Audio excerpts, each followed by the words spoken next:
Good afternoon, good evening, and welcome to another live stream broadcast of Jackson Hole High School Sports.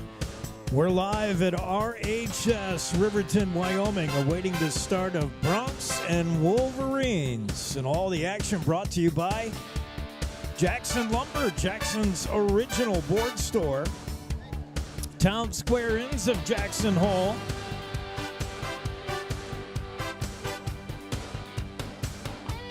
That's including the Antler Inn, Elk Country Inn, Cowboy Village Resort, and 49er Inn and Suites.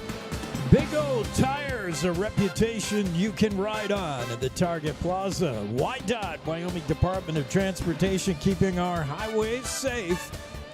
Blue Spruce Cleaners, green, affordable, convenient, friendly dry cleaning service, and Silver Star Fiber fast internet for the Jackson Hole area. Well, this should be both the girls and boys game this afternoon, this evening. Should be pretty good contest. We're looking for like close games, no blowouts here. I think they're going to be close games.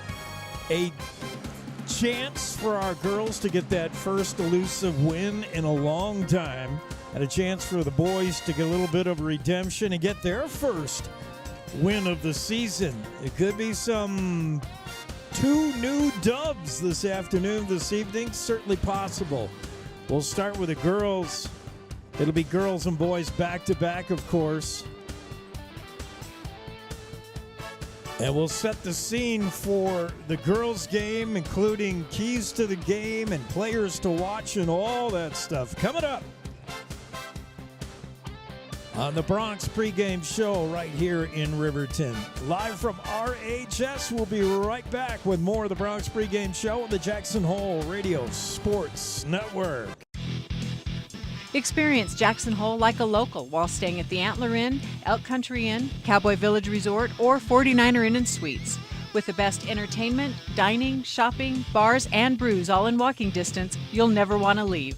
Call 1-800-4-TETONS or find them on the web at townsquareinns.com.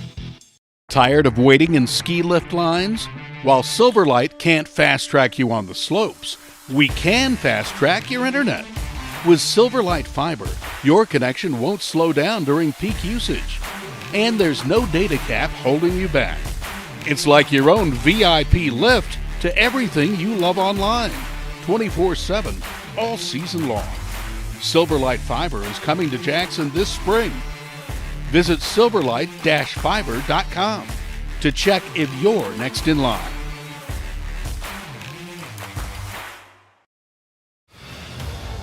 You're watching and listening to live coverage of Jackson Hole High School sports on KZ95.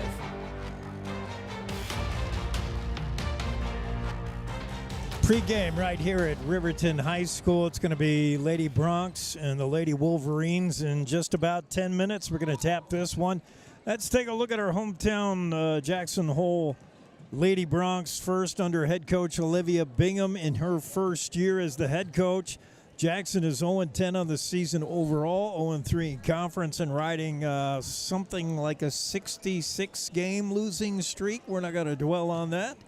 Offensively, this team is scoring more than last year. We're seeing improvements, visible, tangible improvements in this basketball team every night, every week. 25.5 points on average offensively, shooting about 23%, making 23% of their shots from the floor and hitting about 18 beyond the arc. That's percent. Defensively, this team's surrendering just under 50 a game, rebounding about 19.5 rebounds per game. Players to watch: Ari Fowler, the sophomore, has really been pacing this team of late. Zoe Green, the sure-handed point guard. Did I say Zoe Green? Zoe Green, you'll also see Zoe Bosch, the 5'4 junior. And then, the Green sisters, Trinity and Zoe, they really add the energy. I'm excited to see Olive Furmanek. She was doing some volleyball last week. or during the Teton game, so we haven't seen her, but the 5'10 sophomore is certainly a difference maker for this team. Jack Strickland, the 5'9 freshman, and Maggie Holland, the 5'10 freshman, have been fun to watch. Lucy Webb is going to give her all, and she may play a key role in tonight's game, and I'll tell you why later. And, Mads Holland hitting the boards hard. That's going to be important today. This team has been super fun, and I think that dub's coming this year. Riverton Wolverines, this is a winnable game for Jackson. This team's 2-9 overall, 1-1 in conference, ranked number 12, where Jackson is ranked number 15. The Riverton Lady Wolverines are on a 4-game losing streak currently. Offensively, they're kind of average or a little below average. They score about 32 points a game. They hit 28.5% of their shots. They're decent from beyond the arc, 24%. Defensively, again, average, about 47.5 points a game they surrender. And they rebound about average 24 rebounds a game. These two teams will meet for the first time in a conference game. They meet twice in the 4A West. Jackson will host Riverton later in the season, but they have already met in an early season tournament, December 13th. Take what you will from that. And neither team had all their players, all their personnel, and it was very early in the season, December 13th.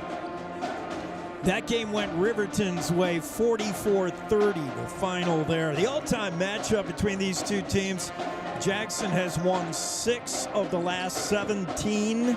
And the last win over Riverton was back in February of 2021. And for the Lady Wolverines, one thing to note is this team's really been banged up lately. They got a lot of injuries, including Carson Vosica, very promising freshman who was averaging 6 points a night. She went down a few weeks ago, season-ending ACL injury. That's too bad. They got a banged-up player in Rylan Brown who's got ankle issues. She's not 100%. This team's really been banged around, and they're dealing with injuries all year, as head coach Mike Bosner will tell you. But they got some players to watch, including Taylin Leesburg. She's fun, the junior. She'll shoot the three. She'll assist. She got great hands, great dribbler, and she leads the team in scoring with 8 points a game. She is everything goes through number 11. You got to keep an eye on her. Lexi Taylor is also an exciting junior, top rebounder on the team. And Timbri Mathill is part of the Mathill sisters. There's Kimber and Timbri. Timbri's the averaging 6.5 a game, and she'll be a little bit of trouble as well. We'll get to keys to the game right after this quick word. We'll let you know what these Lady Broncs have to do to secure a victory tonight. More of the pregame show on the Jackson Hole Radio Sports Network. They say the best offense is a good defense. This theory applies on Wyoming's roads and highways just as much as it does on the basketball court. Always know road conditions before you head out. Visit wyoroad.info, download YDOT's 511 app, or call 511 for current conditions. Buckle up every trip, every time, and put away distractions, especially your phone, so you're better prepared for the unexpected. Finally, never drink and drive, not even a little, because buzz driving is drunk driving. This message brought to you by White. Jackson Lumber, the board store, Jackson's oldest business and only true lumber yard in town. Jackson Lumber's hardware people are the best in the business, and they do it right the first time. Jackson Lumber works with people who make a living building, so the tools they sell are definitely the best hand tools and power tools available, with names like Vest Tool, Milwaukee, Makita, Skillsaw, Senko, Fine, and DeWalt. Jackson Lumber, the board store at 130 South Grovemont. Call 733-6000, 733-6000. Let's get back to the live action on KZ95. Here's Jake Nichols. Yeah, back to it. Pregame, 3.5 minutes away from tap. in RHS. Is that too loud for you? You all right? All right. I got some new. I don't have my usual cameramen, so if anybody sees anything funky with the camera, it's these two dudes. Let me. Wait. How come I'm not showing it? Well, you're lucky. I can't get you on there for some reason, but yeah, I was going to get you two on there. All right.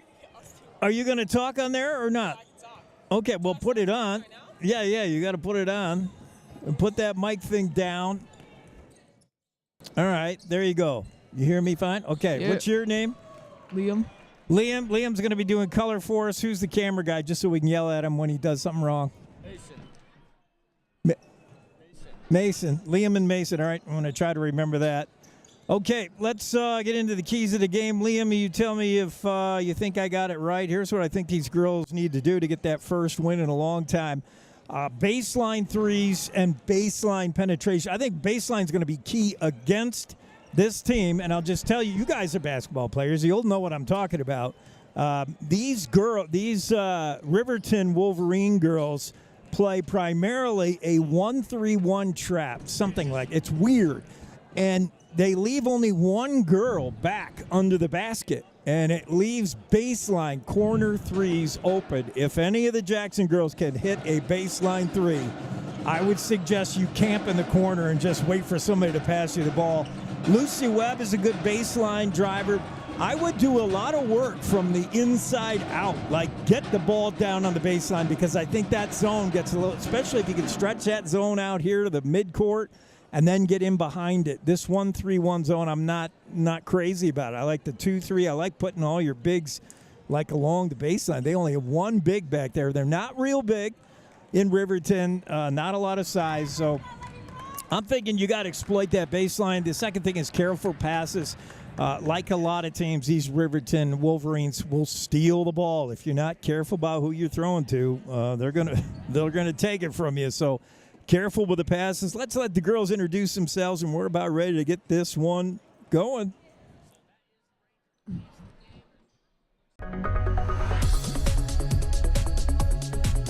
Ari Fowler, sophomore. Ashlyn Chamberlain, junior. Ola Fermanac, sophomore. Hayden Blog, junior. Jim William Garcia, senior. Zoe Bosch, junior. Allison Birchup, senior. Lucy Webb, senior. Mads Holland, senior. Shiloh Nava, senior. Billy Lee Green, junior. Kat Ankney, senior. Farley Rommel, junior. That is the Young Life starting lineup. Flag coming down. It's time for National Anthem. We'll get this one started.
All right, we're ready to get rolling here courtside and tap it. You know, one thing I forgot to mention, Liam, I think these Lady Wolverines are kind of thin on the bench. They got a lot of injuries, a lot of banged up. Coach Bingham likes to play a lot of players for Jackson, so I would try to get them in foul trouble, run hard on them. I think you can tire this team out. They just don't have a lot of players, so many out. and so many not at 100%. Starting lineup for Jackson, we're going to get Ari Fowler, the 5'9" sophomore. Olive Furmanek, who we really missed last weekend in the Casper game. She's a difference maker. Allison Burcham always bringing the grit. Lucy Webb, I'm telling you, Webb loves the baseline. She could be key tonight. And Mads Holland, the rebound specialist. It's your starting five for the Jackson Bronx. Looking over at the... You can, like, put the camera on who's, you know, what team's being introduced. We got Carson Vosika. Well, I'm surprised that's Vosika. She's supposed to be out hurt. Maybe I got some bad intel. Rylan Brown is in the starting lineup. Taylin Leesburg, the junior. You got to watch her. Everything happens through Leesburg. And number 22, Lexi Taylor, also in the starting lineup. And Timbri Mathill, the junior, averaging 6.5 points a night. So Vosika, I'm going to take her off of red, and I'm trying to figure out now who is out for the year with an ACL. I thought it was Vosika, the freshman, who is kind of forced into starting duties with all the injuries. She's good. I mean, as a freshman, she's averaging 6 points a game, about 3.5 rebounds per game. Riverton in their home reds, traveling left to right on your YouTube dial. Jackson wins the tip. It's Lucy Webb working it to Ari Fowler. Her pass is tipped away. And what did we say in the pregame? Watch those passes. That one's stolen. And here's Leesburg with it now. Near side to Rylan Brown. Back over to far side to Lexi Taylor with Ari Fowler on her. Hands off to Rylan Brown. Nice float pass inside, but that got crowded and stolen away by Burcham. Ari Fowler picks up the loose change. No score just underway. And Lucy Webb bumped hard by Leesburg. She had that's a foul, and that's a best case scenario, Liam, for Jackson. Leesburg's their best player, and if you get her in foul trouble, that's trouble. Who, number 11? Yeah, 11. She's really good. Good handles. And Riverton cannot be without her. That pass to Burcham is off the mark from Fowler. Those two discussed what went wrong, but that was off the mark and out of bounds. No score. We're just a half minute into this one. Riverton with it now. Leesburg playing with a one foul. Works it to Rylan Brown. Rylan to Lexi Taylor. Taylor to Carson Vosika, that freshman.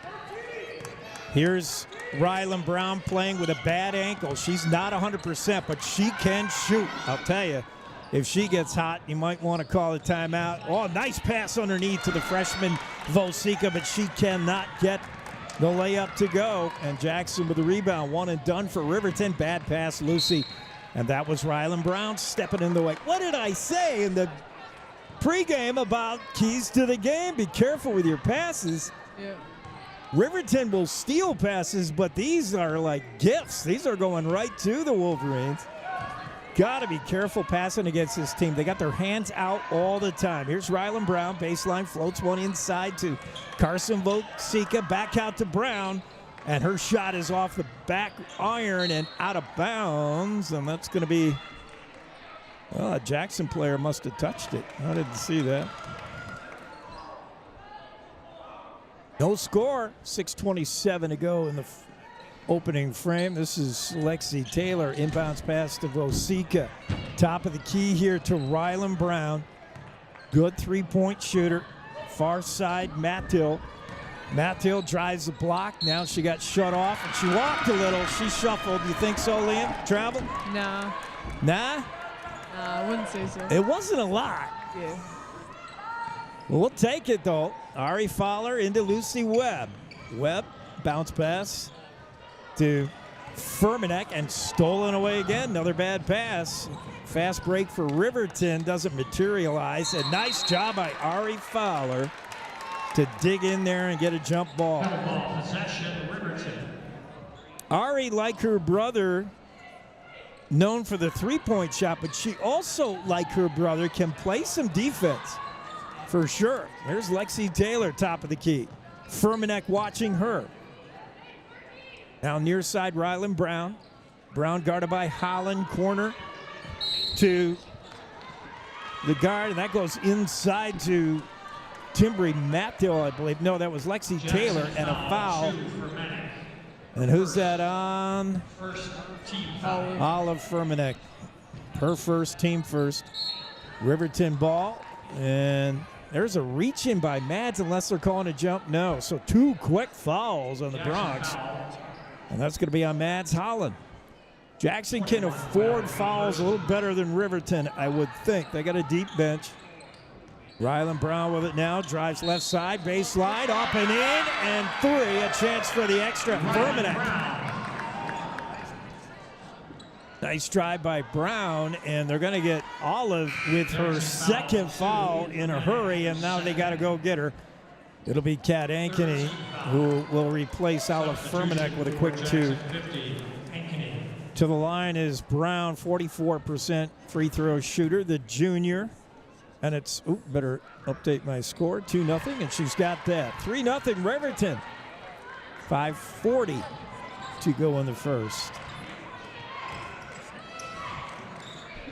Lucy Webb with it now for Jackson.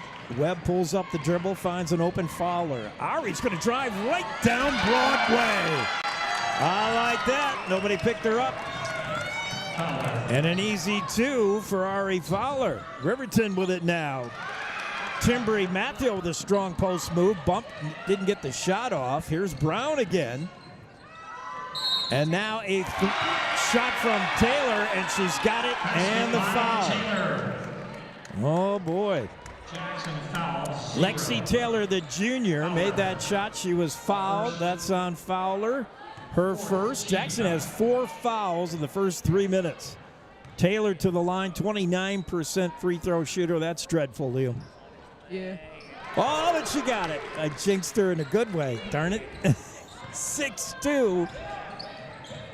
And it's Lucy Webb to Fowler. Ari finds Mads Holland. Nice pump fake. Now Mads will put the shot up, and it's in.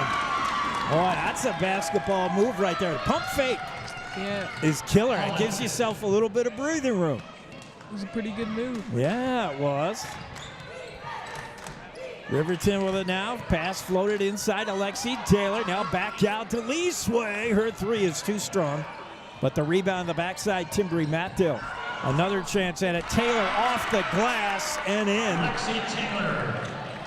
Riverton shooting pretty well here. They don't normally shoot what I would say lights out, but they're pretty hot here to start. Here's Lucy Webb with the left-hand dribble. Pulls up. Top of the key to Burcham. Burcham watched by Brown. Allison to Ankeny. She'll try. No good. Not a bad idea. She had a look. Mads Holland had the rebound and then lost the handle. Went right to Taylor Leesburg.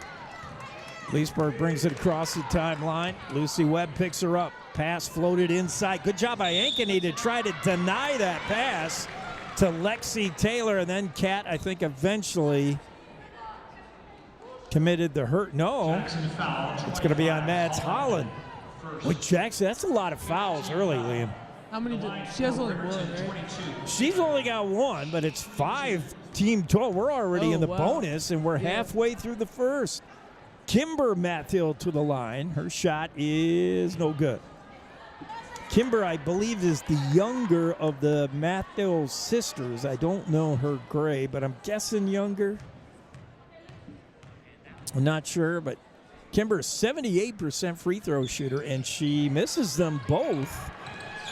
And the rebound, though, Riverton now stolen away by Mads Holland. Carson Vosica had that rebound, but Holland took it away from her. Here's Lucy Webb. She'll try the Euro step down the right block. No good. Almost. Nice move. Here's Leesburg pushing the pace. Up ahead to Vosica. Cross court intended for Brown. Knocked away by Fowler. Good hands. And now stolen away by Lucy Webb. She's going to go coast to coast. A little bit of defense. Nice job. Lexi Taylor denied her, the junior. And Lucy gave it a shot. I know she knew Lexi Taylor was there, but what can you do? Lexi just swatted that thing out of bounds. Ari Fowler will inbounds to Ankeny. Out here to Lucy Webb at the right angle. Now to Fowler. She'll try a 3. That's too strong, but Ankeny's right there for the rebound. Kat Thought about putting it back up, but she has no room, and now she double dribble. She pulled up her dribble and then tried again. She thought maybe the refs forgot that she was dribbling before. Does that ever work? No. Here's Riley Brown bringing it up for Riverton. Aspen Gordon set to check into the game. She's another one who's been hurt of late, but looks ready to go. Ryland pulls up her dribble. Pass far side. Lexi Taylor trying to work it inside to the freshman Vosika, and does. Vosika with a strong post move, no good. Rebound, Timry Mathill, and she gets fouled, and this might be Lucy Webb. Jackson foul 13. Nope, sorry, Lucy. It's good news. It's Allison Burcham. The fouls are piling up, but that's Burcham's first. Timbry to the line, 66% free throw shooter, team's best from the line.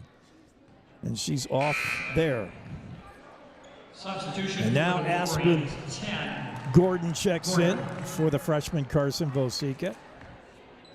Second of two. Statistically, Timbry's got to make this, right? Just under 3 to go in the first quarter. She missed them both. Good, strong rebound by Burcham. Allison behind the back dribble. Now loses the handle. Fight for it. Jump ball. It's Burcham and the Aspen Gordon just in the game. Both had a hand on it. Arrow favors Jackson Webb to foul her. Jackson down 8-4 with 2:47 in the opening frame. Mads Holland, good move. She's open. She'll take the shot. Good. I think Mads Holland was surprised when she turned around. There was no Wolverine there. She's like, I'll take that. Yeah. Riverton ball. Riley Brown to Aspen Grove. Gordon. Gordon is going to try Ankeny, but not anything there really. Now to Taylor, back out top to Leesburg. You got to watch Leesburg closely. She never met a three she wouldn't try. She's going to try a baseline drive here. That was tough. A lot of Lucy Webb was chasing her. Kat Ankeny was in front of her. Leesburg said, I'm going to try it anyway, and left that layup short. 2:12 to go. 8-6. Riverton lead. This is a good one. This may come down to the wire, I think. Lucy Webb with it now on Leesburg. Fake pass. Now she's going to go to Mads Holland. Mads going to let fly with the three. That's too strong. Leesburg with the rebound. Taylor brings it up court. Lucy Webb picks her up. Jackson in a man-to-man. Lexi Taylor with it now for Riverton. To Riley Brown, puts a step on, gets a nice screen. Nice drive. That was a good move, Riley Brown. And give the assist whoever set that pick. I didn't see who that was. That's your job, Liam, to find out who set that pick. You're my color guy. You got to have eyes on. Oh, you're going to look at the replay. Nice. 22, right? 22, yeah. Yeah, Lexi Taylor.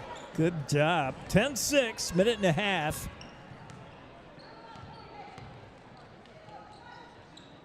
Four-point lead for Riverton. They have the ball. Riley Brown with it now, the junior. Really the tallest girl Riverton has on the floor at 5'10". This is not a team with a lot of length. And a foul there, and that's going to be Lucy Webb. Oh boy, that's the second on Webb. So Jackson's got a couple of players with two. They have a total of, I don't know, more than 5, something like 8 fouls this quarter. Crazy, a lot of fouls by Jackson. And it brings to the line Taylor Leesburg, pretty good free throw shooter. And she's got that one. Checking in for Jackson, Burcham out. And who's 30? Oh, Shayla Nava. Shayla Nava, I should have known that. Nava seeing some action here. Minute 16, and Leesburg converts both to make it 12-6. Jackson ball, Ari Fowler. Behind the back dribble, still can't get over the line. Now she does with the pass to Webb. Lucy Webb working on Leesburg. Now near side, Nava. Nava back to Lucy Webb. Webb's going to try a drive in the paint, kicks out to Holland. She'll drive, picks up 4 defenders, and finds a wide open Nava. That's the way you kick it out. Beautiful. She drew all the Wolverines to her. She found an open Nava, and Shayla almost hit it but didn't. And it's Riverton ball with 42 seconds. Leesburg floats one inside. Alexi Taylor up and in. Basket by Taylor. That's a strong post move, Lexi Taylor. Nice play. Mads Holland with it now for Jackson. To Ari Fowler. She'll try a long three. Good! And it's 14-9. Ari keeping Jackson in it. 5-point game down to 12 seconds as Riley Brown with it. Into Lexi Taylor, hot off that last bucket. Misses that shot. But Leesburg with a rebound at the buzzer. No good by Timbri. Matt Hill scramble for it, and that's how the quarter will end. I want to keep an eye on Lucy. She's still down on the court and getting help from Harley Rommel. I hope she's okay. Yeah, she's hurting. She plays so hard. So the first quarter in the books, it's Riverton 14, Jackson 9. We'll be right back with the start of the second on the Jackson Hole Radio Sports Network. Cashmere, silk, down, or denim, Blue Spruce Cleaners is where you take them. We have a friendly, knowledgeable staff eager and happy to serve you in 2 locations and on the road with daily pickup and delivery service and expert tailoring on site. We offer the best in green, effective, and gentle cleaning with Green Earth Cleaning and professional laundry for your sweaters, gowns, comforters, and linens. Blue Spruce Cleaners is a recognized reduce, reuse, recycle business leader, providing green, affordable, and friendly service to our community for over 20 years. Whatever the season, whatever the reason, Blue Spruce Cleaners.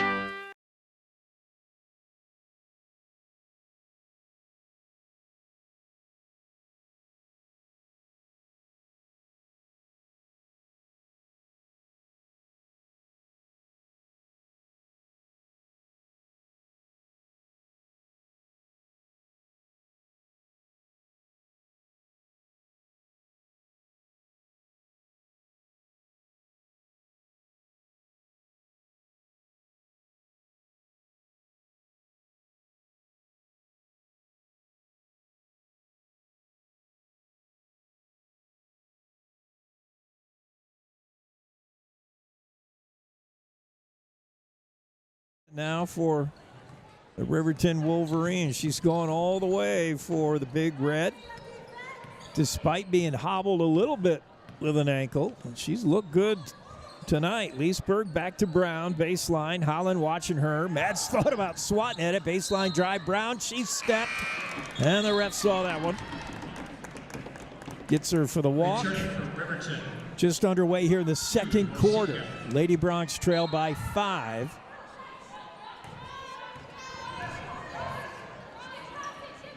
Harley Rommel in the game now. Pitch and catch with Ari Fowler. Up ahead to Maggie Holland in the game now. Maggie, who's been a spark off the bench, the freshman, gets it to sister Mads. Pass intended for Holly. Almost tipped away by Leesburg. Rommel tries the shot. Saved from out of bounds, I thought, but they're going to say Maggie Holland was out of bounds. Oh, no, that looked almost good, but I'm a long way away, and I don't see as well as these refs. 7:10 to go. Still 14-9. No scoring here in the second. Rylan Brown with it. Inside. Nice shot. That's Lexi Taylor. She's become a problem. What do you do, Liam? You got a boxer. What can you do? Yeah, you have to just not let her get the ball. Yeah. Oh, nice play inside. That's Maggie Holland converts. And Maggie's got some size. If you want to match up with Taylor, who is pretty tall.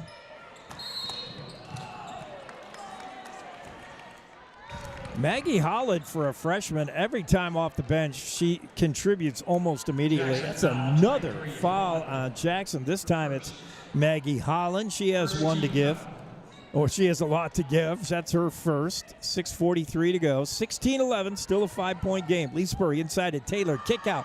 Brown's wide open, but misses the shot. Rebound, Riverton. That's the freshman Vosika. Her putback is no good. And Rommel with a rebound gets it to Maggie Holland. Holland picks up a double-team trap, finds help from Rommel. Harley dribbles out of trouble herself, posts up, fires, no good. That's off Leesburg, I believe. No. I thought Taylor got a piece of that. Out of bounds. It'll be Riverton ball. Rylan Brown brings it up for the Wolverines. Ryland works it inside. Vosika now to Leesburg. To Ryland. Brown will try that baseline. Good. That's a 2. Ryland Brown has got a good eye. She's a good jump ball shooter.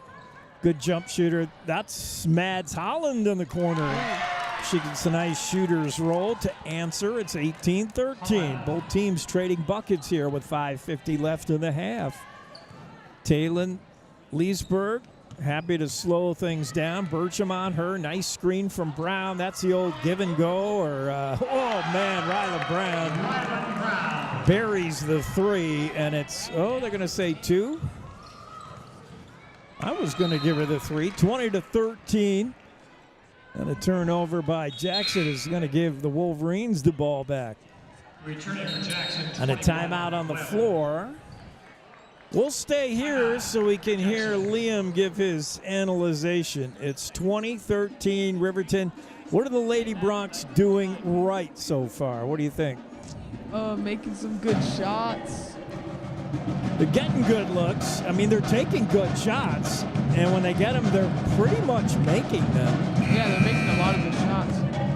What do they got to do better besides stop throwing the ball away with those passes? Guard. Oh, yeah. The 2-point line. Guard Lexi Taylor, that's for sure. Yeah. Taylor's had a good game. Taylor and Brown have been the 2 top point getters for Riverton. 7-point game. Riverton lead. They have the ball with 5:25 to go in the half. It's Ryland Brown now. Oh, her pass to Taylor, in and out of her hands, and Maggie Holland happy to pick up the loose change to Lucy Webb. Webb bringing it up for the Jackson Broncs. Bounce pass to Mads Holland. She'll try a long 3, no good. Rebound Vosika for Riverton. Vosika squirms away from Rommel, up ahead to Mattill. Now back out to Brown. She's too open. Oh, boy, she had a good look, just missed.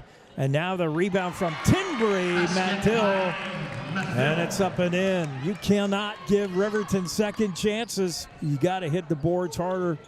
Defensively, Ari Fowler over to Lucy Webb. Webb on Brown. Bounce pass to Mads Holland. Back to Webb.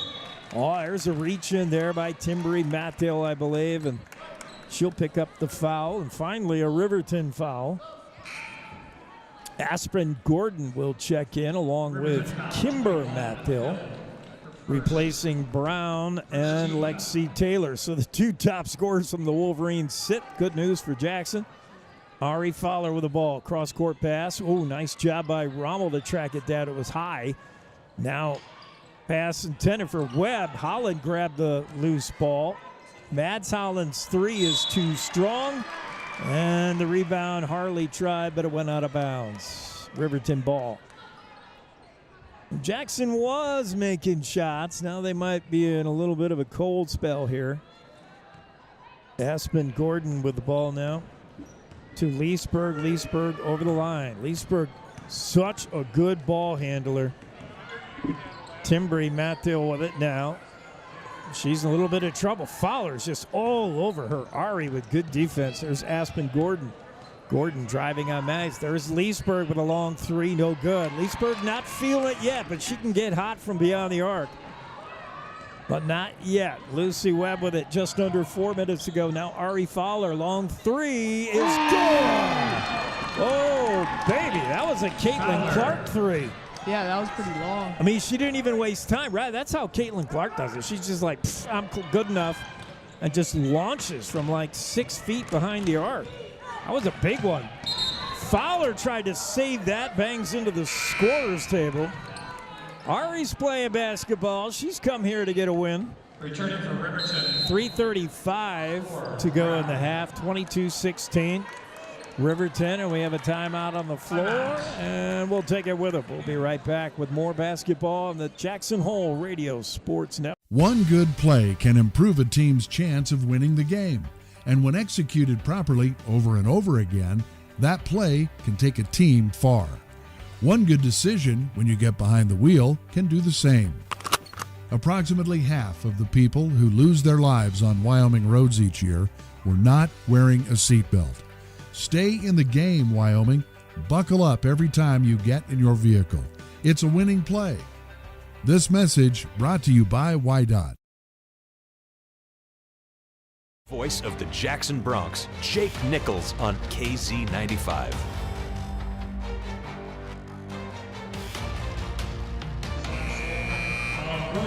We're back courtside, Riverton, and still in the second quarter in this one. 3.5 minutes to go. Jackson trail 22-16 to the Riverton Lady Wolverines. I'm Jake. Liam. That's Mason on camera. Is that right? Yeah, it's Mason. Okay. So far, you guys are doing really good, especially for unpaid labor. Really good. You were informed that this is not a paying gig, right? Yeah, it was. Okay, good. Leesburg with it now for Riverton. She's going to take a little cross-country tour, and she's a good enough dribbler. She can just go ahead and go where she wants and wait until she gets a shot. Taylor puts it up and in to make it 24-16. Lucy Webb to Mads Holland. Reach in there. That's Aspen Gordon, I think. It's going to pick up the bad news here. It'll be the second foul on Riverton, the first on Gordon. 3:07 to go in the half. Lucy Webb will inbounds. Gordon's going to sit after that foul, and into the game is, for her, was Kimber Mathieu maybe, or back in as Ryla Brown. And with 3 minutes to go, it is Rylan Brown working it for Riverton. Hands off to Leesburg. Taylor gets a nice screen from Lexi Taylor. Couldn't make use of it, really, as Mads Holland sticks right with her. Jackson in man-to-man, and Holland is not letting Leesburg out of her sight. There's a little float pass in for Rylan Brown. She's watched by Fermanek. Bounce pass over to Timbri Mathieu. Now to Brown. She's the sharpshooter, but yeah, oh man. Well, shooters shoot, and shooters get that kind of roll, don't they? Yeah, she's been shooting good tonight. Yeah, Rylan Brown. Watch out. Here's Fermanek off the back iron. Olive's been sitting for a lot of the first half because of foul trouble. Had just about had that one, but not quite. Leesburg says, Rylan, come over here. Brown does. Rylan bumps with Lucy Webb. Now pulls up her dribble. Needs help. Gets it from Mathieu. Timbri Mathieu. To Leesburg from three. That's off the back iron, no good. But look, hustling for the rebound as Mathieu ties up with Holland, and that's a jump ball. The arrow going to go Riverton's way. Well, good job by Holland in there to at least flip the arrow. Out comes Kimber Mathieu. And into the game, Carson Vosica. Near side inbounds right in front of the Jackson bench. It's going to be Taylor and Leesburg. Would it be rude to just sort of bump her if you're on the Jackson bench? Yeah, I you think can't so. do that kind of stuff, right? Yeah. Nah. Rylan Brown gets it to Vosica, now to Leesburg. Leesburg into the paint. Her shot is good. And she's going to draw the foul as well. And it's going to be Mads Holland, her second. Leesburg, when she attacks the rim, it's very difficult to get the ball away from her. She's such a good dribbler. And Mads Holland, during the shot, put a hand on her. And this is going to be the old-fashioned three if Leesburg converts. And she does. And Riverton starting to put a little distance between them and the Bronx. 30-16. Lucy Webb with it. Bounce pass, looking for Maggie Holland. Almost got stolen. Mads Holland bounce pass inside Fermanek. I like that. Triple team on her, and she traveled. Oh, she picked up a pivot foot. That's too bad. Fermanek can be trouble down low in the paint. She's got good size at 5'10". And I like if you can pound it inside to her, she could do some damage, but she's just got two fouls. And at that time, she picked up a triple team, and it was too much for her. Fermanek is just whacking away at Lexi Taylor. She could have got her third, but she didn't. And what happened there, Liam? I didn't know. Out of bounds? I think she stepped out. Okay. Minute 11 to go in the half. 30-16 Riverton. Here's Fermanek inside of Mads Holland. Loose ball down the floor to jump. Jackson has the arrow now as Mads Holland along with Ryland Brown jumped that one. Lucy Webb will inbounds here. See if they got a set play going. Get somebody popped open. Float one out to Maggie Holland. She's got it top of the key. Tough defense from Timbri Mathill. And now a whistle. And a foul on Lexi Taylor, I believe. Foul 22, Taylor. That's Lexi Taylor's first. Exactly 60 seconds left in the half. Webb, bounce pass inside Mads Holland. Nice play, but Mads cannot convert. And a rebound to Lexi Taylor. Here comes Riverton. Leesburg fires ahead to Vosika. Her shot is blocked. Maggie Holland with some defense. And here comes Jackson the other way. Lucy Webb. Vosika was open under the basket, but Maggie got there fast. Mads Holland's turnaround jumper, no good. Rebound Vosika. Up ahead to an open Mathill, but it never got there. It's Mads Holland. So the Holland sisters on 2 consecutive fast breaks get back and play defense and prevent the runaway layup. Love it. 29.9 seconds to go in the half. Jackson ball. They trail by 14. Lucy Webb to Furmanek. Olive puts a move, drives right to the rack, up and in. She just blew the doors off. Lexi Taylor went right by her. Ryland Brown with it now. Playing for a last shot. We'll see. 10 seconds. Here's the freshman Vosika banging hard with Holland. That's Maggie. Leesburg inside, knocked away. Olive Furmanek says no. And just what Liam says, if you don't want down low points, prevent the ball from getting to these forwards. And that's what happened right there. Lexi Taylor, inbounds pass. Look out. Fowler didn't see it. And time is going to run out. At the half, it's Riverton 30, Jackson 18. We'll be right back with a halftime show. Liam and Mason are going to give us the halftime statistics. That's part of your job. And we'll be back. Jackson Lumber, the board store. Jackson's oldest business and only true lumber yard in town. Jackson Lumber's hardware people are the best in the business, and they do it right the first time. Jackson Lumber works with people who make a living building, so the tools they sell are definitely the best hand tools and power tools available, with names like Vestool, Milwaukee, Makita, Skillsaw, Senco, Fine, and DeWalt. Jackson Lumber, the board store at 130 South Gromont. Call 733-6000, 733-6000. Cashmere, silk, down, or denim, Blue Spruce Cleaners is where you take them. We have a friendly, knowledgeable staff eager and happy to serve you in 2 locations and on the road with daily pickup and delivery service and expert tailoring on site. We offer the best in green, effective, and gentle cleaning with Green Earth Cleaning and professional laundry for your sweaters, gowns, comforters, and linens.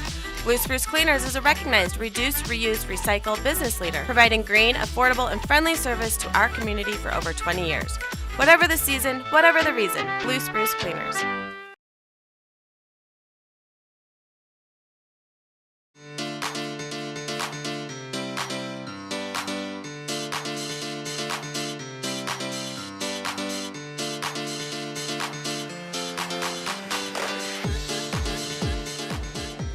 Back to RHS courtside. It's halftime of the Lady Bronx, Lady Wolverines, Jackson, Riverton.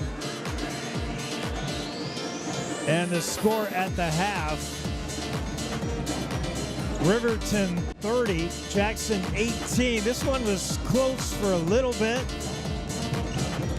And then Riverton started to pull away a little bit. For the Wolverines, well, it's been a few that have hurt Jackson, particularly Lexi Taylor has been good down low. Jackson needs an answer for that junior. Ryland Brown has been pretty good as well. Yeah, we got Mason, color analyst now. What's Jackson got to do to get back in this at the half? Too many passes, too many turnovers. It's always turnovers, right? Yeah, I mean, for coaches sure. say that all the time. You can't turn it over. Yeah. And they're doing some things right. You know, just the finish maybe isn't there, but Jackson's moving the ball well. Did you guys, Mason, did you play on this floor earlier today? We played at the middle school, no. I was going to ask, like, what the sight lines were, how you like it, but, yeah. You know, some gyms are, you like to shoot in, some you don't like to shoot in. Yeah, this gym's pretty special. It's really big. So. It is big, right? Yeah. Like, look how tall. Then they go, like, dark all the way up there. This gym is gigantic. It gets loud. The pep band is rocking it. Both boys varsity teams out there now warming up. Yeah, I think Jackson's probably got to go big a little bit. We missed Olive Furmanek a lot in that first half of the 2 fouls, but her length at 5'10", Maggie Holland at 5'10". I think we need more of them to cover the 5'9" Rylan Brown. I don't know how tall Lexi Taylor is. She's pretty tall. Maybe Riverton's taller than I thought. I didn't think they had that kind of size down low, but they've been hurting Jackson. Those 2 girls have been trouble. For sure. And Jackson's got a lot of fouls. I mean, I like playing hard and getting fouls, but at a certain point, you have to sit when you got that many. And Riverton really has hardly any fouls. I don't know what the numbers are. I don't even know. We need a photo of that stat sheet. It's not far from us. Can you see it? The big guy that just walked half court. Yeah. 30-18 at the half. Jackson girls were in it for a bit, and Riverton kind of pulled away. But, you know, a big push coming out of the half might do things.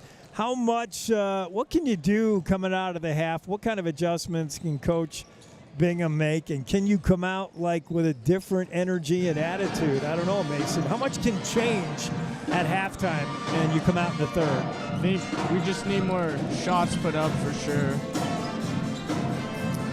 Yeah, shoot more. I said that a few games ago. The Kelly Walsh Natrona weekend. That was one of my keys to the game. I would like to see the Jackson Lady Browns just shoot more. Like, put them up.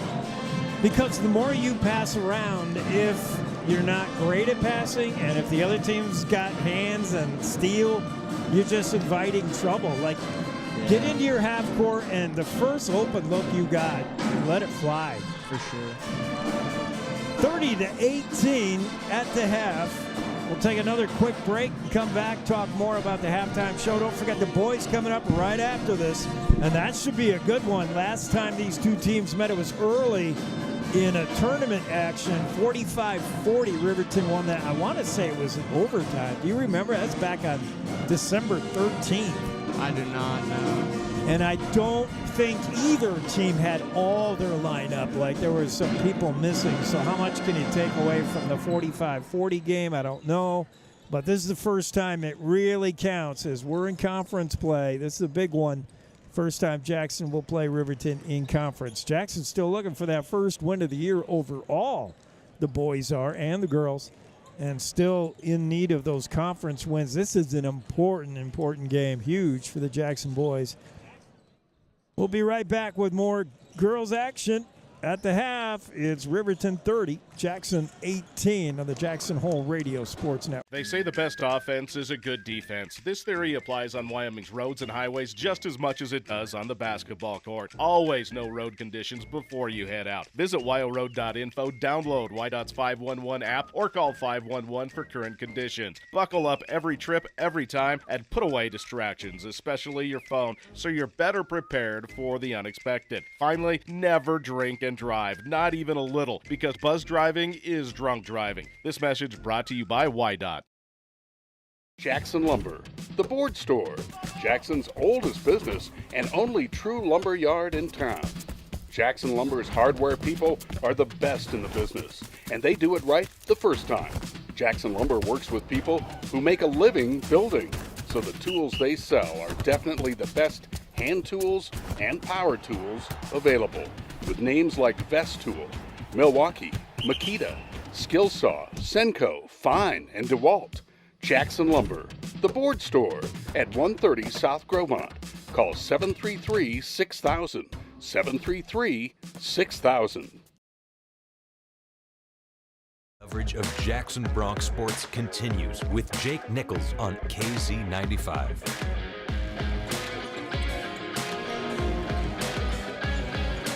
We're back, halftime, girls game.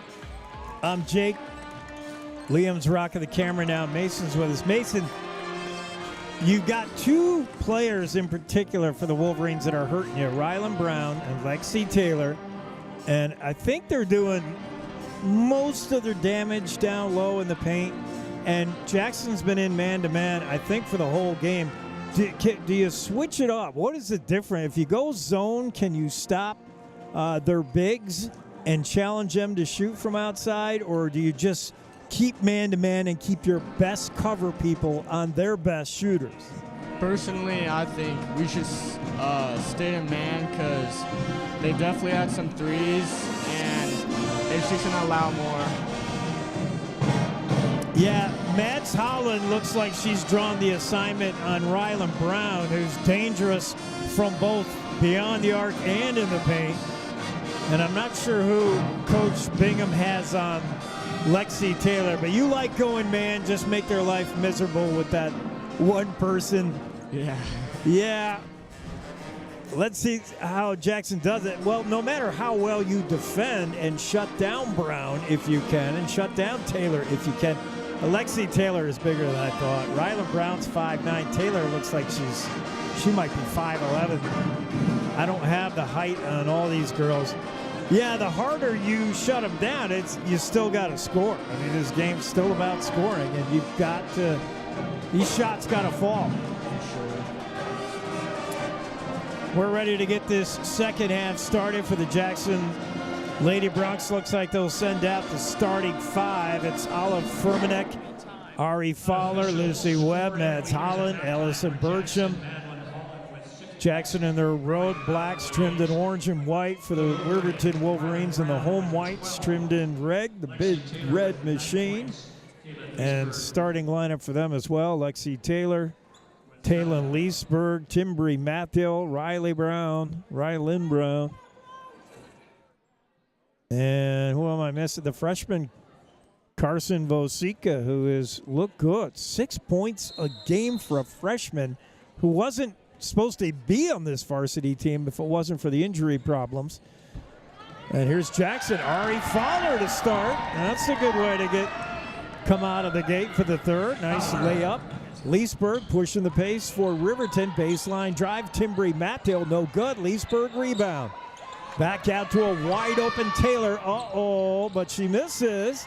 And a fight for the rebound. Fowler had her hands on it, but it goes to Burcham. Jackson has it. Webb.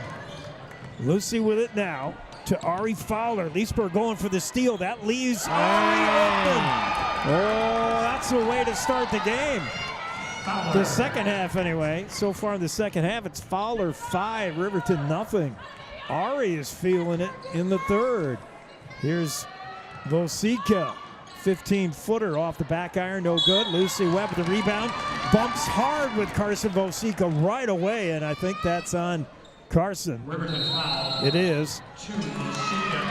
It's her first, and a timeout quickly here by the Wolverines. What do you think, Mason? Coach Bozener just wanted to settle the girls down. They come out of the locker room with a 5-0 Jackson run. Yeah. I like that. Ari Fowler just taking over the second half. We're not even a minute in, and Jackson has closed this Riverton lead to just 7. And very short talk on the Jackson bench as Bingham just said, keep doing it. And Bozener just wanted to settle his troops down a little bit. Jackson ball, they trail 7.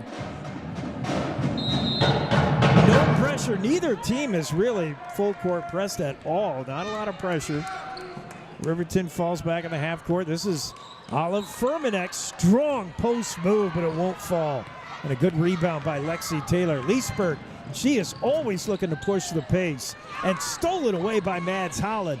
Careless pass there, though. Timbri Mathiel got her hands on it, but off her hands out of bounds.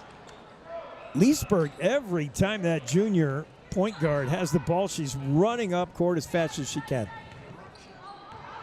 Lucy Webb with it, watched by Timbri Mathill. Pass to Burcham, bounce pass inside to Mads Holland at the nail. Underneath, wide open was Olive Fermanek, puts it up and in. Jackson looks like a different team. Mathill, she got lost. Mason somehow got behind everybody. And Riverton answers 32-25, 6:15 to go in the third. That pass picked off, intended for Mads Holland, but Vosika stole it. Here's Leesburg. Backhand bounce pass to Mathill. Her shot no good, but she's fouled by, I believe, Burcham. We'll see. I don't want to blame her yet. Oh, no, it's Fermanek. And that's the player they can least afford to get in trouble. That's her third.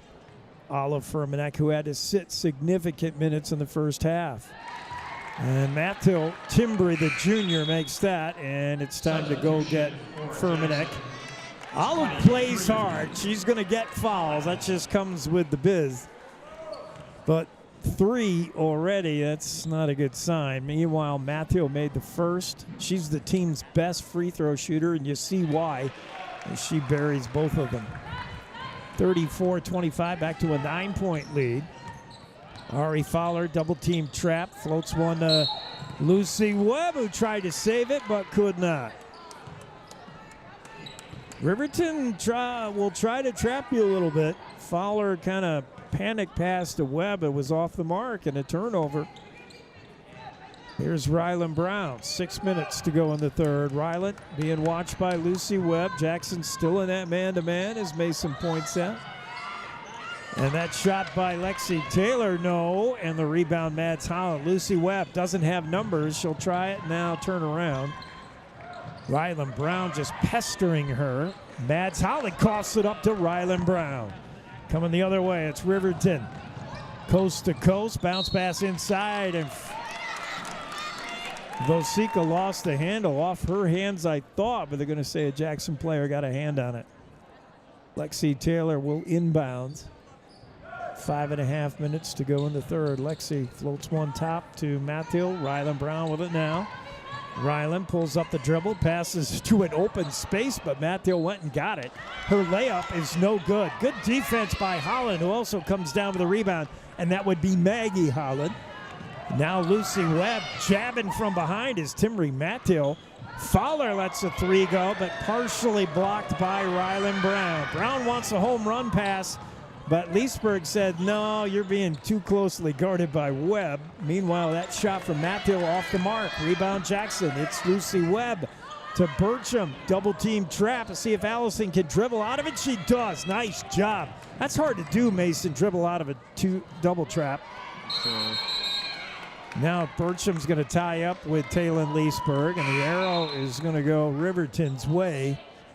I'd rather see you try to dribble out of it than make a desperate pass. Good job by Allison Burcham, who now sits. And we get off the bench Harley Rommel. 4:44 in the third. Jackson down 9, but it's Riverton ball. Taylor Leesburg. Guarded by Ari Fowler. Gets away from her. Now bounce pass, kick out, and that's good. Carson Vosika. And what a nice job as Leesburg with the drive and the kick out, and waiting for it was Vosika. Another errant pass stolen away by Riverton, but Mads Holland gets back and almost returns the favor, but not quite. Leesburg, nice pass to Mathill. She drives, good pump fake, shot no good. And the rebound, Holland, Mads Holland to Rommel.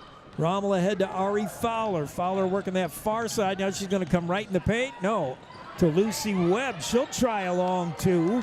That's no good. And the rebound, Maggie Holland draws the foul. Maggie's got good size. Tried to put up the rebound, and she got hit on the arm.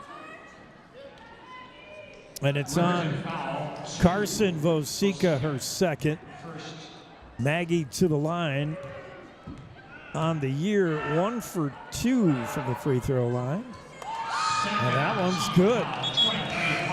She's got a funny way of spinning it. Yeah. But hey, whatever works. Out comes Carson Vosika for Riverton. They'll replace her with Aspen Gordon. second of 2 coming here for the freshman. And she got them both. Yeah, that works.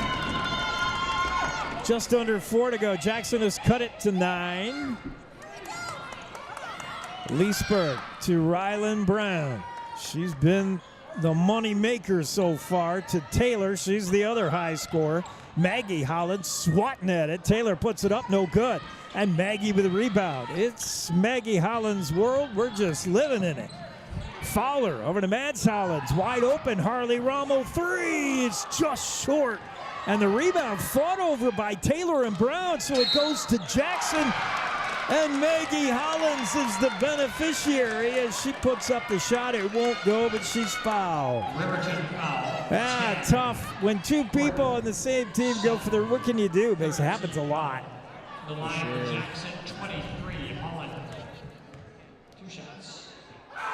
Maggie from the free throw line. That one rattles in and out. No good. 36-27. Jackson trail here, but showing a little life in the third.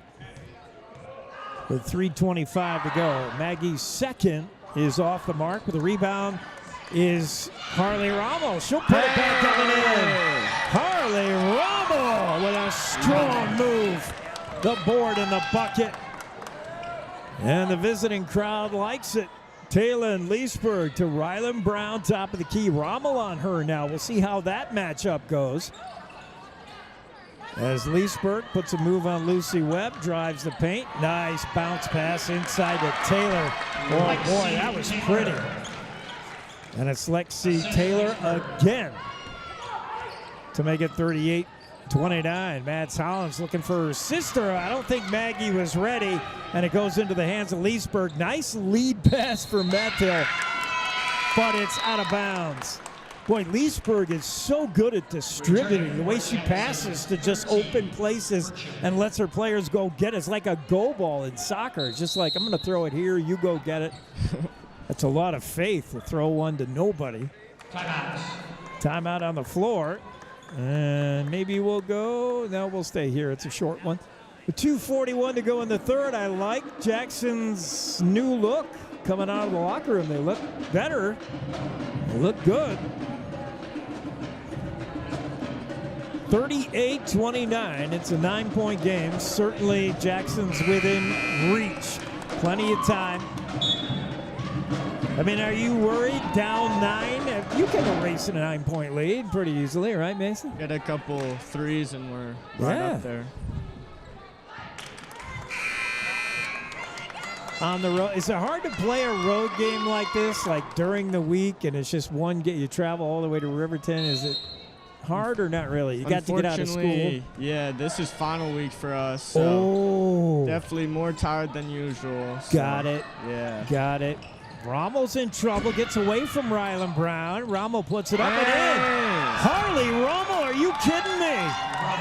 And she had a great game against Teton earlier this week. Harley Rommel is putting on a show this week. It's Harley's week. Harley Rommel with the steal and gives it over to Ari Fowler. 53 is playing some basketball. That pass intended for Mads Holland did not get there. Timbri Mathill with the steal. And with 2 minutes to go, it's Riverton's ball again. 7-point game. Allison Burcham watching Leesburg. Now it's Fowler on Brown. And Taylor, there's the height matchup as Olivia Bingham has put Maggie Holland on Lexi Taylor. Well, that shot, Lexi Taylor got loose, up and in. And Taylor is doing damage to Jackson right now. Ari Fowler's in trouble with the dribble, lost the handle, cuffed it up. Leesburg with it now, up ahead to an open Mathill. Burcham gets there in time and now gets double teamed. Lexi Taylor from 3. Oh, man, you got to call it. Taylor is just red hot right now. Stupid hot. Holy cow. 1:12 to go in the third. Allison Burcham puts one up, rolls in and out. Lexi Taylor with a rebound, and 22 is everywhere right now for the Wolverines. 60 seconds to go in the third. Riley Brown with it now. Rylan to Lexi Taylor. Maggie Holland watching her as best she can. Backdoor cut Gordon, but she didn't have a shot. Now it's Mattel. That's no good. Rebound, Ari Fowler. Got time, settle it down. 43-31. Bertram, she's wide open, got a good look, but that's short with the three. Rebound is Gordon up ahead to Leesburg, and she's not in a hurry here. She'll settle it. Set up the half-court offense. Says Rylan Brown, you quarterback it. Rylan has it, watched by Ari Fowler. 24 seconds in the third left. Rylan, Fowler reaching in, jabbing away. Rylan now baseline drive and lost the handle. And what's he pointing at there? It's not a foul. Jackson foul. Oh, it is. Reaching, I believe. Yeah, reach in. That's Ari Fowler's second. She's going to come out with two now, replaced by Olive Furmanek back in the game. Carson Vosika, the freshman, will inbounds. Rommel hopping around in her face. Vosika's had trouble here. Can't find anybody. And is that 5 seconds? It is. Harley Rommel making life miserable for the freshman. Causes the turnover. We need about 3 more Holly Rommels right now. Harley's feeling it. Ellison Bertram, double team trap. Look out. Jump ball. That's going to go Jackson's way. I think the arrow is our favor. With 10 seconds, you got time to set something up here, Mason. Harley Rommel will inbounds. What do you want to try here? A three? There's Bertram. Ellison with Matt Till on her. Gets a screen, back pass to Furmanek. Time running down, and Olive Furmanek coughed it up. Long shot there from Leesburg at the buzzer is no good. So back to a 12-point lead after 3. It's Riverton 43, Jackson 31. We'll be back with the final 8, maybe more, right after these. They say the best offense is a good defense. This theory applies on Wyoming's roads and highways just as much as it does on the basketball court. Always know road conditions before you head out. Visit wyoroad.info, download YDOT's 511 app, or call 511 for current conditions. Buckle up every trip, every time, and put away distractions, especially your phone, so you're better prepared for the unexpected. Finally, never drink and drive, not even a little, because buzz driving is drunk driving. This message brought to you by YDOT. Listening to live coverage of Jackson Hole High School sports on KZ95.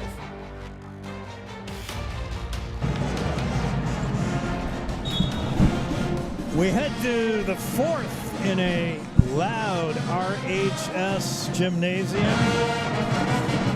Pep band is rocking it. I know one of the sax players. I know his mom, and I know him. He was going to do camera instead of you guys, but then he said he had to play in the band. I'm like, all right. Good excuse. 43-31. Riverton lead. They have the ball. Fourth quarter. Ari Fowler watching Taylor Leesburg. Ari grabbed that ball from Leesburg. That doesn't happen very often. And here's Olive Furmanek on the fast break. Maybe. And she traveled. Oh. Furman, I didn't think so, and I think Olive was looking to her left. She was thinking about passing to Mads Holland, and you're like, pass, shoot, and you're trying to decide, and all of a sudden your feet are moving more than you're dribbling, and oops. That looked like it could have been something. Anytime you get the ball away from Leesburg, it's a surprise. Here's Vosika with it for Riverton. Harley Rommel jabbing at the ball. Now to Taylor, Lexi Taylor inside of Vosika, threw that away. As Vosika zigged and the pass from Taylor zagged. Those two were not on the same page. Jackson will take advantage of the turnover. 7:20 to go in the regulation. Fowler up ahead to Bertram. Pump fake, gets Taylor in the air, and I don't like those travels, Mace. They don't seem like travels to me. Yeah. Without like that first step before you dribble, like you get one step before you start dribbling. It's called a lot. I don't know what she's thinking. I don't see it. I never see it, but I'm not a basketball guy. Rylan Brown to Carson Vosika, the freshman. She's been good. A lot of floor time for her. for the Wolverines. Nice pass. Oh, that was all in the pass. Rylan Brown to Taylon Leesburg, and that's assist is as big as the bucket there. Beautiful pass. Bertram's wide open. Her shot is way too strong, and it's scooped up by Leesburg. Leesburg looks over her shoulder to see if anybody's coming, but she's always running. Now to Rylan Brown. She'll set up the half-court offense with Bertram on her. Lexi Taylor guarded by Furmanek with the 3 fouls. Lexi is a handful. Leesburg with a 3 is good. Leesburg can do that. 48-31. I have not seen Riverton shoot this good all year. I'll say that. Nice. And one. Underhand scoop there from Allison Bertram. I've not seen that from her. She's showing us a little something in the arsenal. The foul, even better news, is on Lexi Taylor. Gordon comes in for Vosica, and to the line is Bertram. Allison, 43% free throw shooter, trying to make it a 3-point play. Cannot do it. Rebound out of bounds off. Oh, actually saved. I think Taylor did Jackson a favor, but Mads Holland shot no good. Here's Leesburg. Taylor over to Rylan Brown, and she'll settle it. You better come out and get her. She will shoot 3. Misses there. Harley Ramo with the rebound. Good job, Harley, to Ari Fowler. Up ahead to Mads Holland. Got to be careful with the passes. Mads could not pull that in. And now a loose ball. All kinds of fighting over it, and it's out of bounds. Off of Riverton, I guess. 21. Lucy Webb back in the game. Haven't seen her in a bit. Bertram holding her nose. She might have got banged in the head. Here's Ari Fowler to Webb. Nice fake. Beautiful pump fake. Baseline drive, but she couldn't get it. And now Rylan Brown reaches in, and she might got caught with the harm there. We'll see. No. It's on Vosica. Okay. 5:35 to go. No, I'm sorry. That's on us. Right? Furmanek, her 4th. What was that? Boy, that's not good. That's what it was. And a timeout on the floor. We'll take it as well. The score, Riverton 48, Jackson 33. You're enjoying Bronx basketball on KZ95, the Jackson Hole Radio Sport. Experience Jackson Hole like a local. Recently renovated, the 49er boasts a new lobby, extended continental breakfast, indoor swimming pool, fitness facility, and 12-person outdoor hot tub. Located on Pearl Street, the 49er is just 3 short blocks from Jackson's greatest bars and restaurants, where you'll find your home away from home. Enjoy your time in Jackson as part of the Town Square Inns, and stay at the 49er Inn and Suites. Here's your voice of the Jackson Bronx, Jake Nichols on KZ95.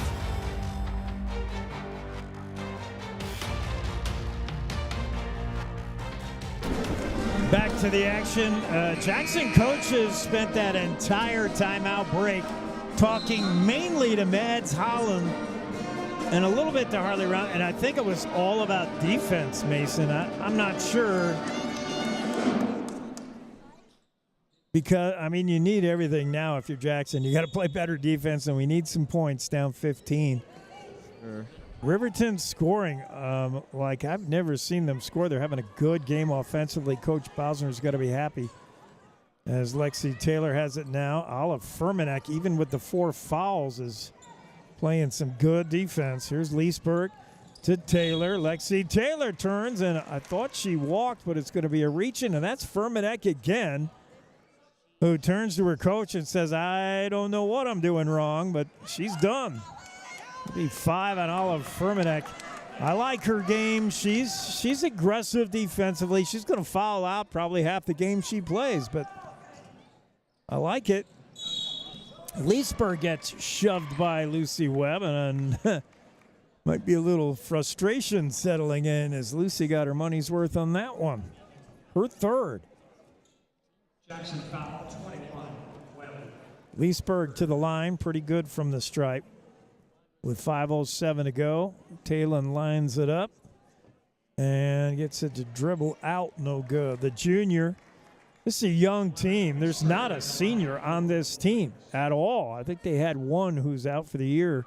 Very young team. Freshmen, juniors, sophomore. Have not seen Cairo Shelsta, who is fun to watch. I'm not sure where she is. As the second is in, and it's 49-33. Jackson ball, Ari Fowler, watched by Matt Hill. Pass up ahead to Kat Ankeny. Lexi Taylor tried to steal it, puts her out of position, though, and Ankeny, her baseline drive came up no good with a shot. Gordon with a rebound. Now it's Rylan Brown. Brown's gone the whole way on a gimpy ankle. Long three from Leesburg. Are you kidding? Good shot. That should count for 4. My goodness. That was practically a half-court heave. There's Ari, almost coughed it up. Lucy Webb helping her out, and now a reach in on Rylan Brown. That's her, I want to say her second, no, her first. Riverton foul for Brown. Out comes Aspen Gordon for Riverton. Ari Fowler to Harley Rommel. Bounce pass inside of the nail. Mads Holland looking to kick it out. She does. Lucy Webb got a shot. It's off the mark. Rebound goes to Leesburg. And you know she's going to run. Taryn, somebody pick her up. Bounce pass. What a pass inside. That's up and down there by the freshman Carson Vosica. Boy, Leesburg sees the floor so well. That was a slick pass.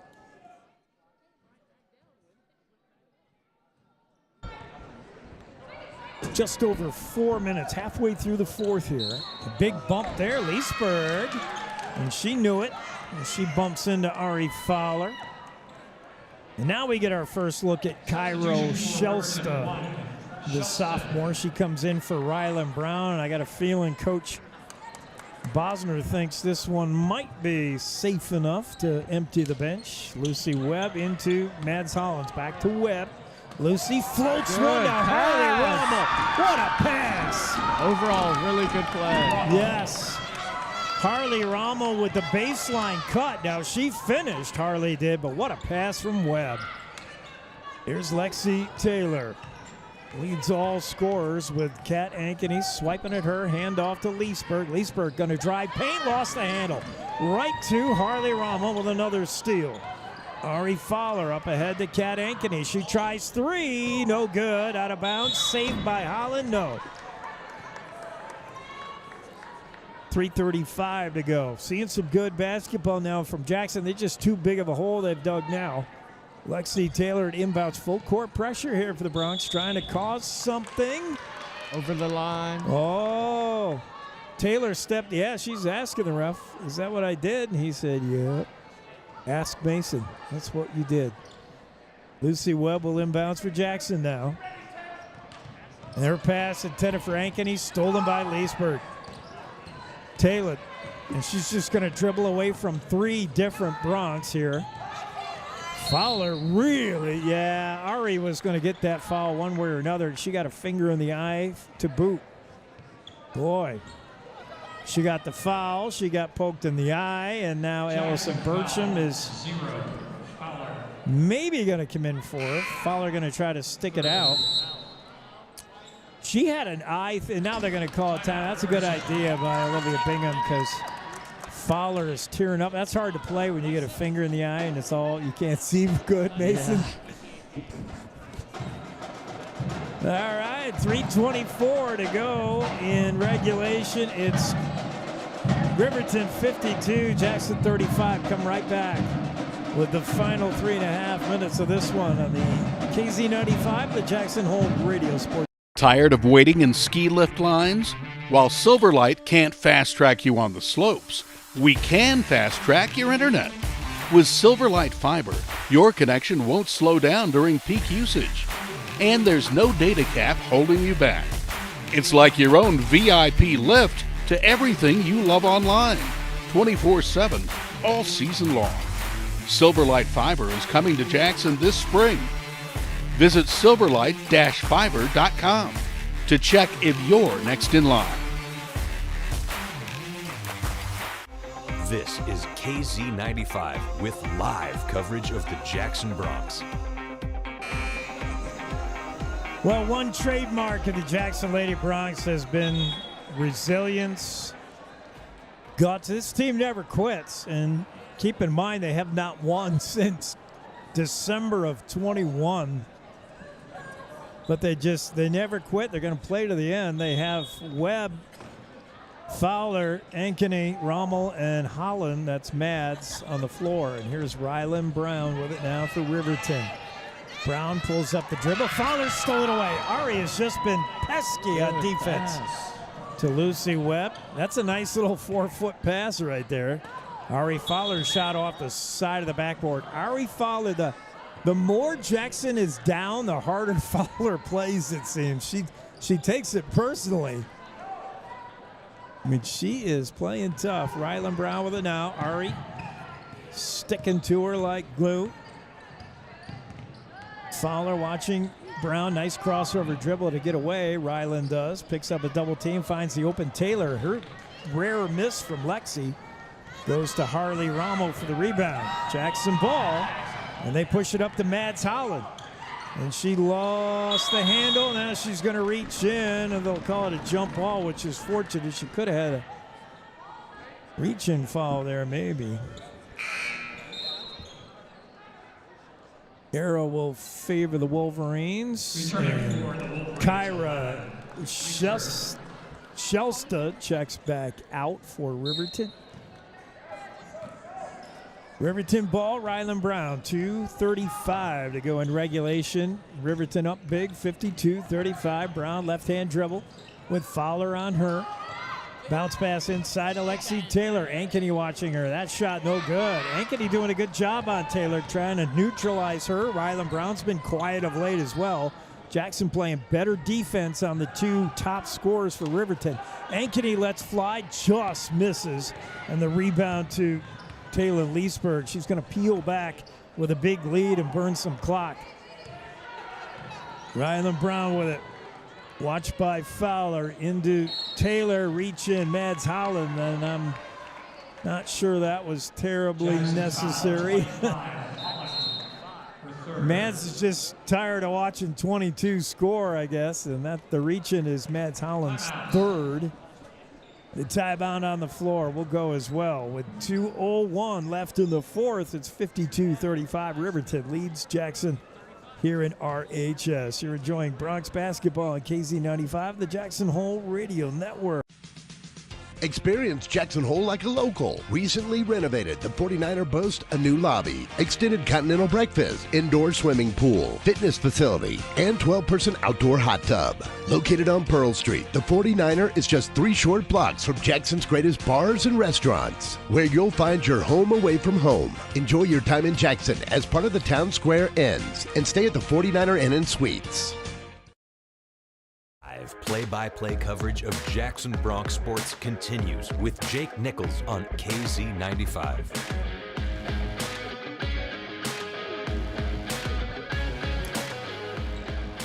To the line, Lexi Taylor as we're back in the action. And her first is in. And by the numbers, a 29% free throw shooter, but I think he'd throw those out. She has been pretty good from the stripe, pretty good from everywhere. Taylor, we don't have a stat sheet, but she, I would think, has got to be the top scorer from the Wolverines. She's been trouble. 2:01 to go, clock stop. Wolverines up 53-35, and she's got that one. May converts both. Lucy Webb with it now for the Bronx. Up ahead to Ari Fowler. Fowler, baseline drive or paint drive. Now kick out to Burcham. Allison Burcham. Nothing but net for Burcham. And here's Riverton with it now. Mathill floats one top of the key to Taylor. Lexi looks over half court. And a big bump there from Holland. And Mads Holland has got it out for Lexi Taylor right now. Lexi took her eye off things, was kind of maybe a little lackadaisical. Mads saw an opportunity to sort of sneak in, but boy, she made a lot of contact. Definitely saw the vision there. Fourth foul on Mads Holland. Taylor to the line, and, well, it works so far. Lexi short with that one. Yeah, I think Mads has kind of had it with 22. As Taylor, deep knee bend, fires it, gets it. 55-37. Jackson ball, Lucy Webb to Harley Rommel. Back to Webb. Lucy gets away from the trap. Almost lost it. Now to Rommel. Now to Ari Fowler. Good pump fake on Ryland Brown. Pass to Webb. Too high. Stolen away by Taylor Leesburg. Up and in. Basket by Leesburg. Taylor Leesburg, who is always looking for the opportunity to steal one and get a basket in transition, does it again. She's got to be up there on the score sheet now as well.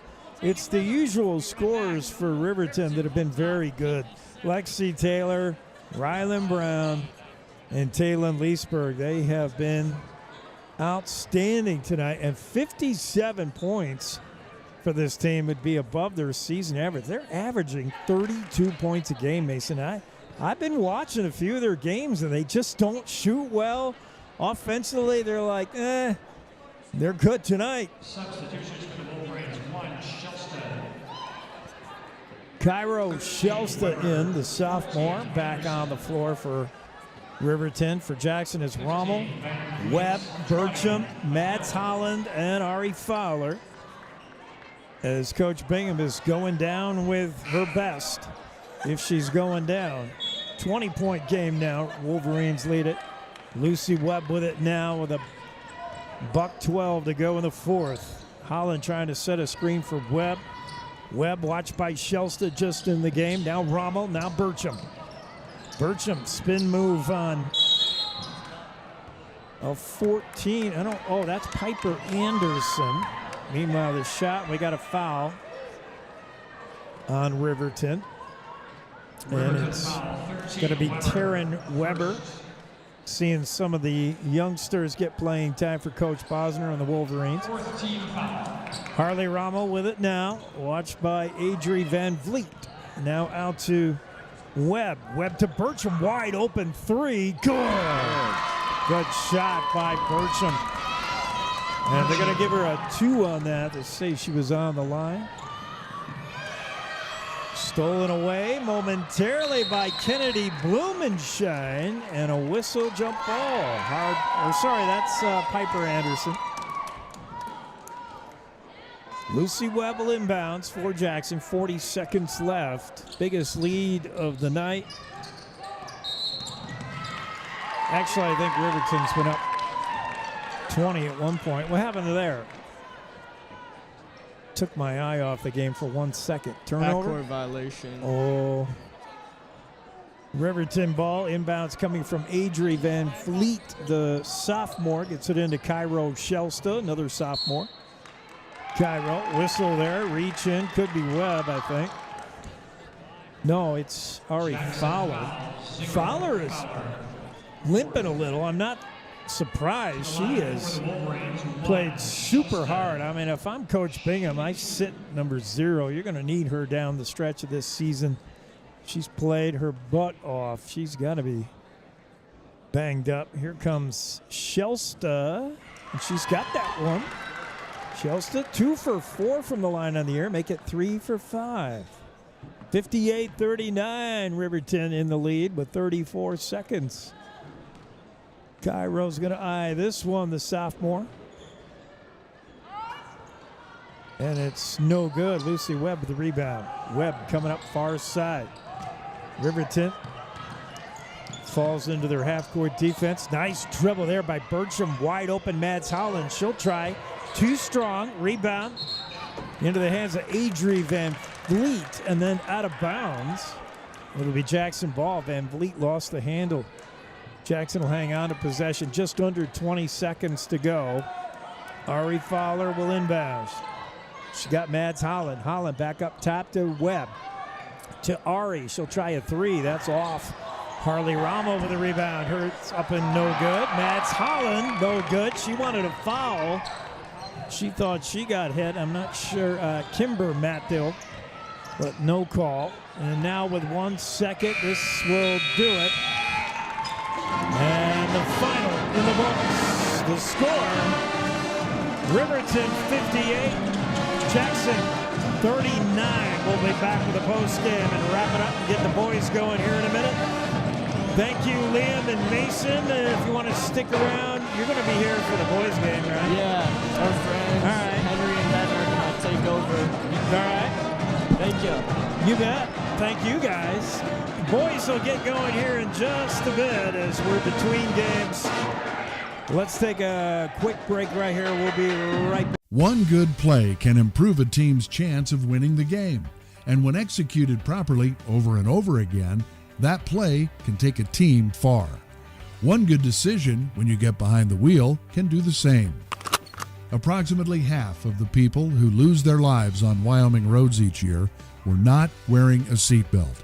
Stay in the game, Wyoming. Buckle up every time you get in your vehicle. It's a winning play. This message brought to you by WYDOT. Cashmere, silk, down, or denim, Blue Spruce Cleaners is where you take them. We have a friendly, knowledgeable staff eager and happy to serve you in 2 locations and on the road with daily pickup and delivery service and expert tailoring on site. We offer the best in green, effective, and gentle cleaning with Green Earth Cleaning and professional laundry for your sweaters, gowns, comforters, and linens. Blue Spruce Cleaners is a recognized reduce, reuse, recycle business leader, providing green, affordable, and friendly service to our community for over 20 years. Whatever the season, whatever the reason, Blue Spruce Cleaners.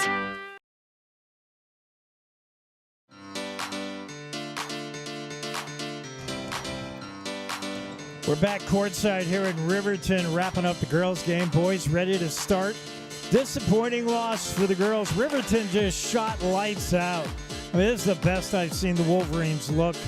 It was their night. And, you know, in a way, Jackson played really well. 39 points is above the Lady Bronx' usual offensive output. There were times Jackson looked very, very good. It's just too much Riverton tonight, as the Lady Wolverines were fantastic, led by Lexi Taylor, the junior. Rylan Brown did a bunch of damage as well, the junior. They'll be back for another year of basketball. They were fantastic. And, yeah, Taylor Leesburg, the junior. Those 3 juniors really were a triple-headed monster for the Wolverines. They had a great night of basketball. They were a tough matchup for the Jackson Lady Bronx. Jackson got another great game out of Harley Rommel. She was my player of the game just a couple days ago, earlier this week against Teton. She was fantastic.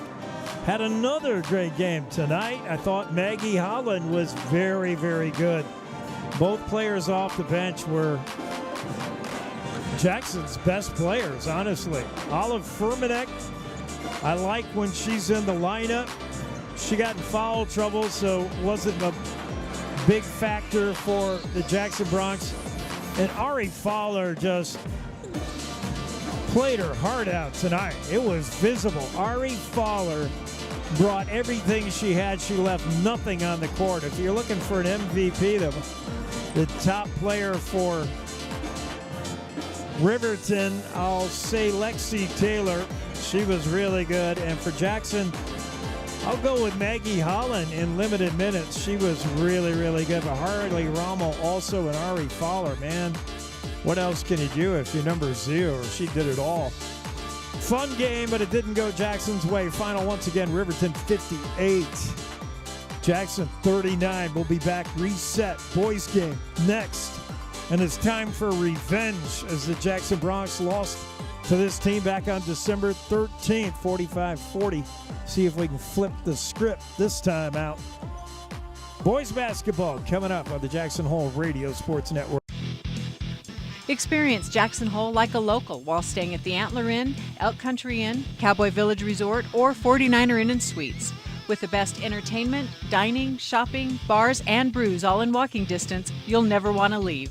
Call 1-800-4-TETONS or find them on the web at townsquareinns.com. Experience Cashmere, silk, down, or denim, Blue Spruce Cleaners is where you take them. We have a friendly, knowledgeable staff eager and happy to serve you in 2 locations and on the road with daily pickup and delivery service and expert tailoring on site. We offer the best in green, effective, and gentle cleaning with Green Earth Cleaning and professional laundry for your sweaters, gowns, comforters, and linens. Blue Spruce Cleaners is a recognized reduce, reuse, recycle business leader, providing green, affordable, and friendly service to our community for over 20 years. Whatever the season, whatever the reason, Blue Spruce Cleaners.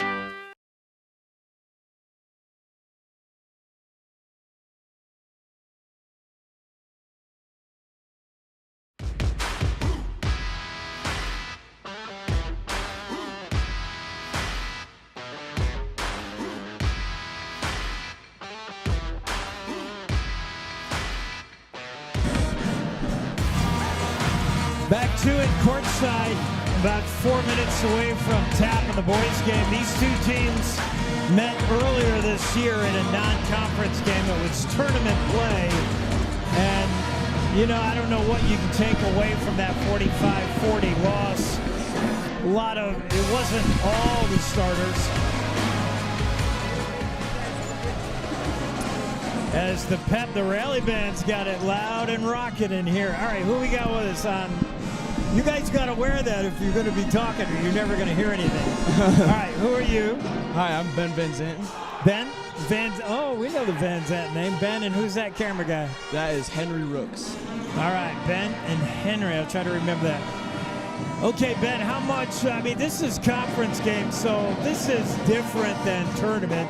December 13th, like, you're barely starting the season. You don't really know what you got. You don't have all your starters probably.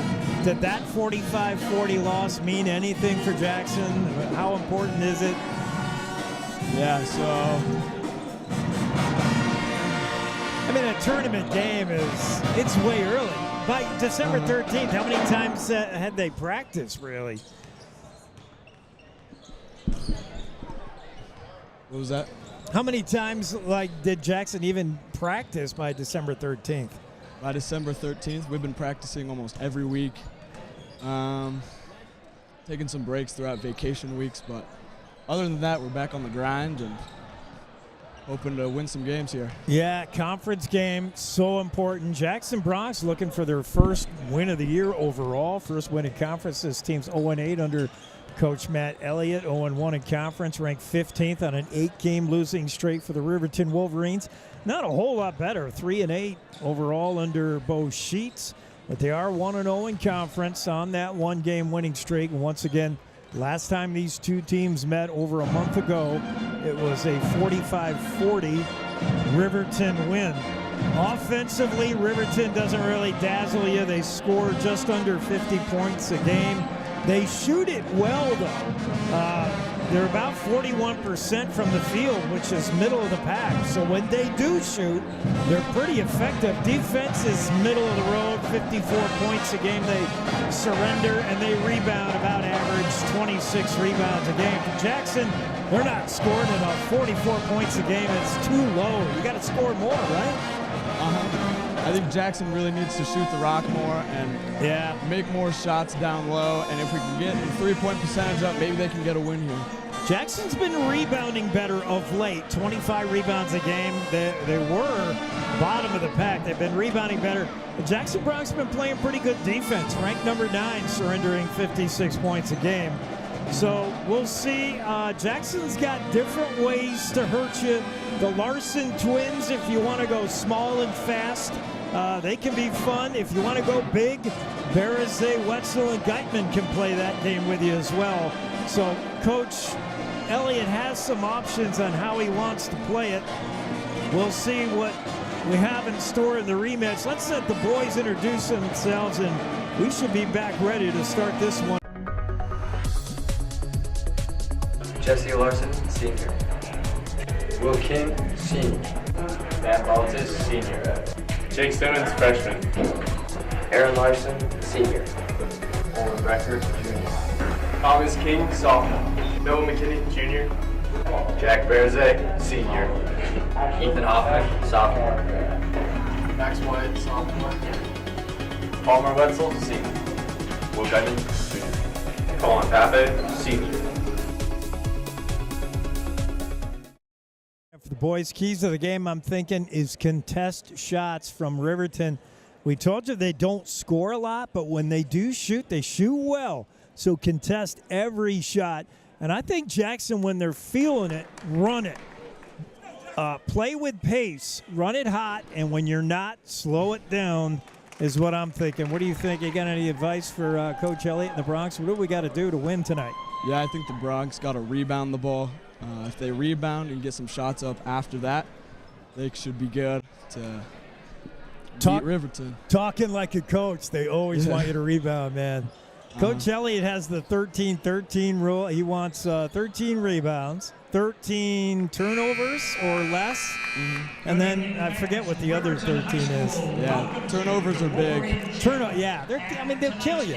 Anytime you bring the ball up the floor and you don't even get a shot off, it's just a wasted trip if you're going to hand it over to the other team. Yeah, he always talks about the least the turnovers, the higher chance you have to win the game. So I think that's really important for both of these teams here to try and put up a shot against each other.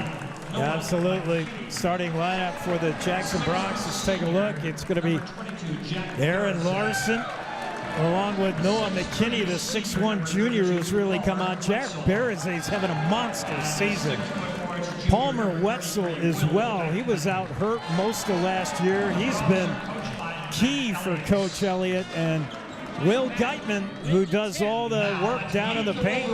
Will's got to shoot more. I love his game. And for the Riverton Wolverines, we're going to look at Eric Smith, the 5'9 junior, averaging 5.5 a game. Aiden Kelly, the 5'10 senior, averaging 7 a game. Brandon Monroe, senior, 5'11, averaging 5 a game.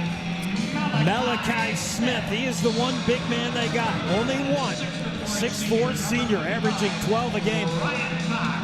And Ryan Cox, 6'3 senior, averaging 6.5. This game, if you're going to stop one guy, it's got to be Malachi Smith. He's a dozen points, leads all scorers for this team. He's everything. Rebounder, scorer. He's a big guy. You got to stop 33. Head coach, Bo Sheets.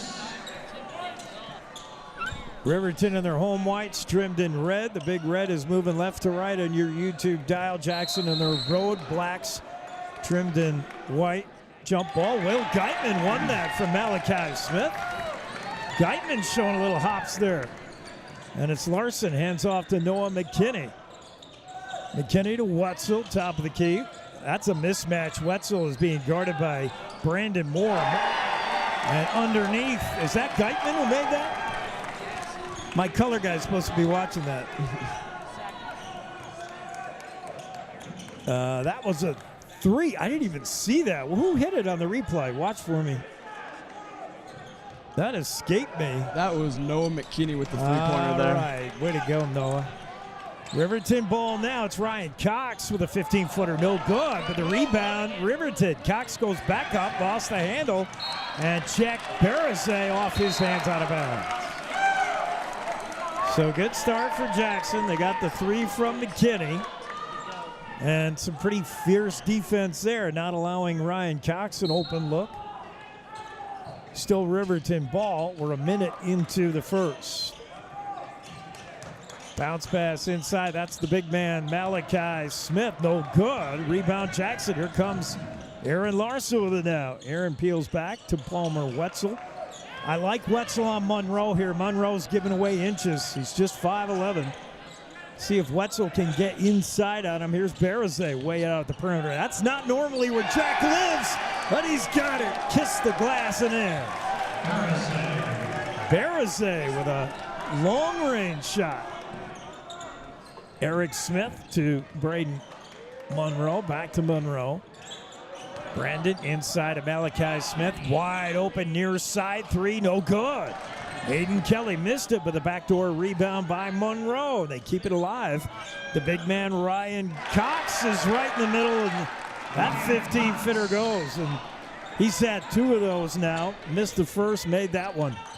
That was too easy. Who's supposed to be on him? Palmer Wetzel and the Geitman.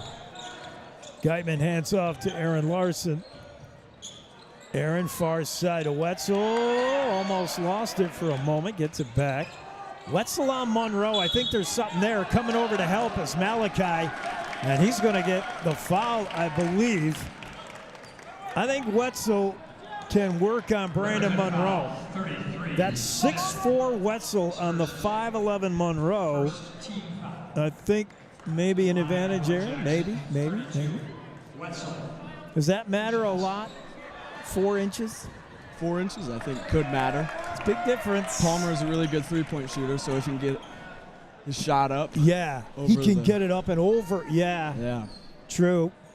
Wetzel missed that first. Still 6'2", 5:55 to go in the first. Palmer, second, no good. Short, rebound into the hands of Eric Smith for Riverton. Smith working on McKinney. McKinney's got quick hands. Got to be careful with him around. Malachi Smith, and there's McKinney right on cue, steals it away.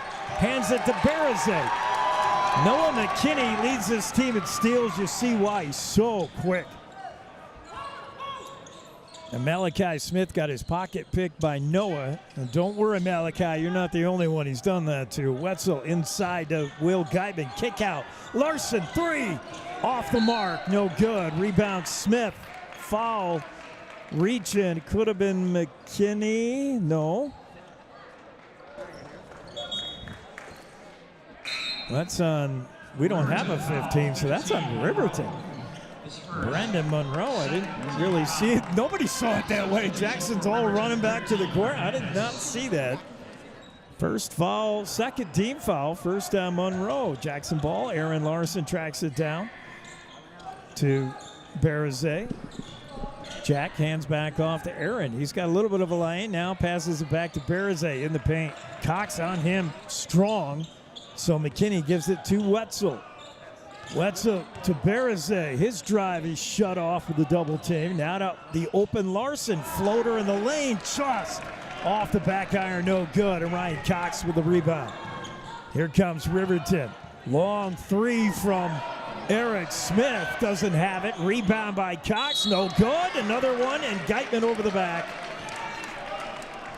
Boy, Ryan Cox listed at 6'3". He's a big presence. And if you were going to play man-to-man, Barazay and Ryan Cox, I'd like to see those two.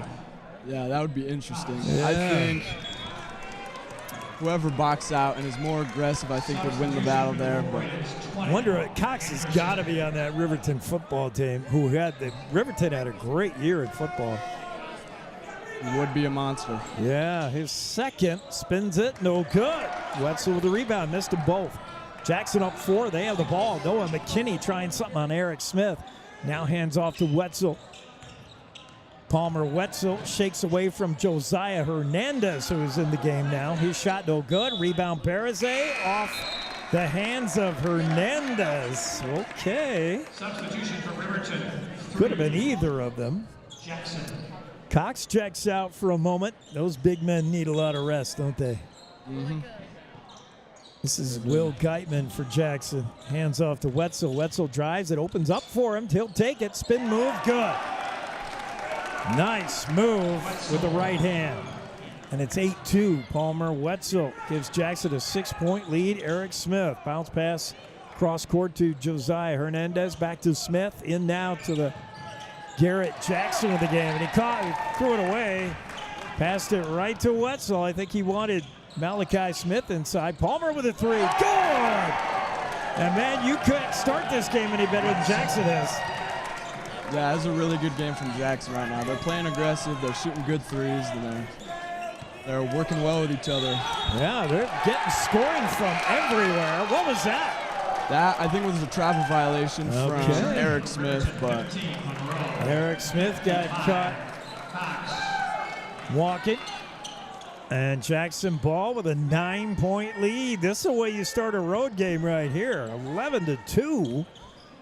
Just over halfway in the first. Here's Jesse Larson with it now. Bounce pass to Wetzel. Finds an open Geitman. Geitman bounce pass back to Wetzel. And again, not quite there. I'd rather see Will just catch and shoot on that one. And Noah McKinney with a wrap-up. I mean, I'm not sure what he was thinking there. That's going to be a foul every time. See, wrapped up Brandon Monroe. And out of the game comes Josiah Hernandez. Back in is Aiden Kelly, the senior for Riverton. This is Kelly with it now. Inbounds. Pass to Garrett Jackson. His shot no good. Ryan Cox with a putback. That doesn't go either. Riverton can't get anything to fall. A good steal there by Aiden Kelly. Bounce pass, 2-on-1 break, and that layup will not go. Wolverines can't buy a bucket right now. Barazay with the rebound, gives it to Jesse Larson. Jesse hands off to Wetzel. Inside to Barazay, watched by Cox. Barazay, Jack looks around, left-hand dribble, hands off now to Larson. That's Jesse. To Wetzel, he'll try a three. What the heck? Off the back iron, no good. Rebound Monroe. He's got it now across the half court. Up ahead to Aiden Kelly. Kelly bounce pass inside. Jackson, Garrett puts it up and in. And the 6'1 junior finally gets Riverton a bucket. It's been a while. 11-4 now. Jackson up. Wetzel hands off to McKinney behind the back dribble. Now Noah pulls up his dribble to Wetzel to Geitman. Geitman over to Larson. Jesse drives the lane, gets shut off, and gives it to Palmer.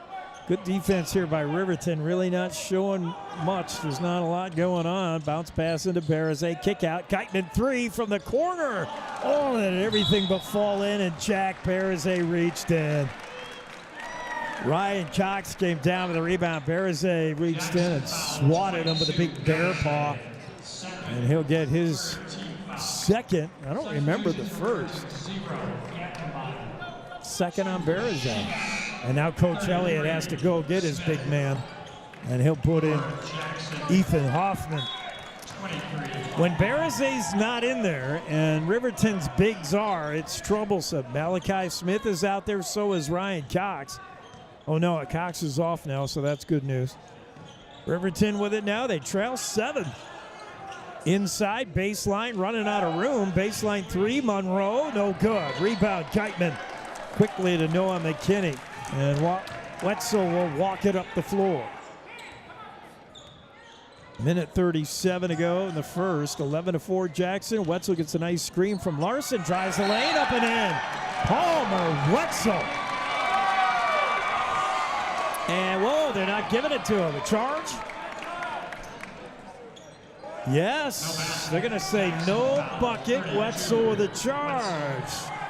That contact came after the basket, maybe. I didn't see it.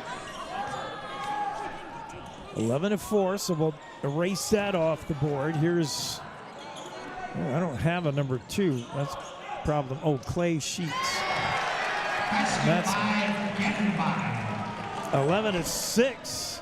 I was looking to see who 2 was, and I missed that shooter. 11-6 now with a minute 8 to go. Jackson, long three. That's Hoffman off the bench with a big 3. Ethan Hoffman, and a chance to make it a 4-point play here. You don't see that very often. I'm sure it's nerve-wracking having a sophomore play varsity and trying to put up some numbers like he is. It's not easy. It's a big jump, right? Sophomore to, I mean, you don't know yet, but it's a big jump. Sophomore to junior, even junior to senior, like, to play varsity minutes. Inside Malachi Smith. He's going to try a 10-footer. And Will Geitman contested that and blocked it. Here's Hoffman again. To Palmer Wetzel. Jackson with a very good first quarter here. Lead 14-6. Wetzel drives the right lane. This time, count it. Wetzel's one of a kind. He can really drive it in and lay up, and he can shoot threes over people. He's the consummate swingman. It's like, you know, the new position in basketball. He likes playing outside. He reminds me of Gavin Keelan from last year. Absolutely. He'll play. He can play inside, but he doesn't like to, and then he'd rather shoot from perimeter, but he can do it all. He'll shoot from anywhere. He cannot convert on the three-point play. Here's a shot from Blake Gantenbein, and he's got it. And it's 16-8. Gantenbein just into the game. The junior converts. 8-point lead. Jackson playing for a last shot. We'll see. 12 seconds. Palmer Wetzel takes a look up at the clock. Says, yeah, I'll just wait a little bit. Coach Elliott shouting instruction. Wetzel in trouble. Gets it to Jesse Larson. Jesse back to Palmer. Long three. No good. And boy, that was a half-court heave from Wetzel. Won't go. So after one, it's Jackson 16, Riverton 8. Be right back with the second quarter on KZ95 and the Jackson Hole Radio Network. Tired of waiting in ski lift lines? While Silverlight can't fast-track you on the slopes, we can fast-track your internet. With Silverlight Fiber, your connection won't slow down during peak usage. And there's no data cap holding you back. It's like your own VIP lift to everything you love online, 24/7, all season long. Silverlight Fiber is coming to Jackson this spring. Visit silverlight-fiber.com to check if you're next in line.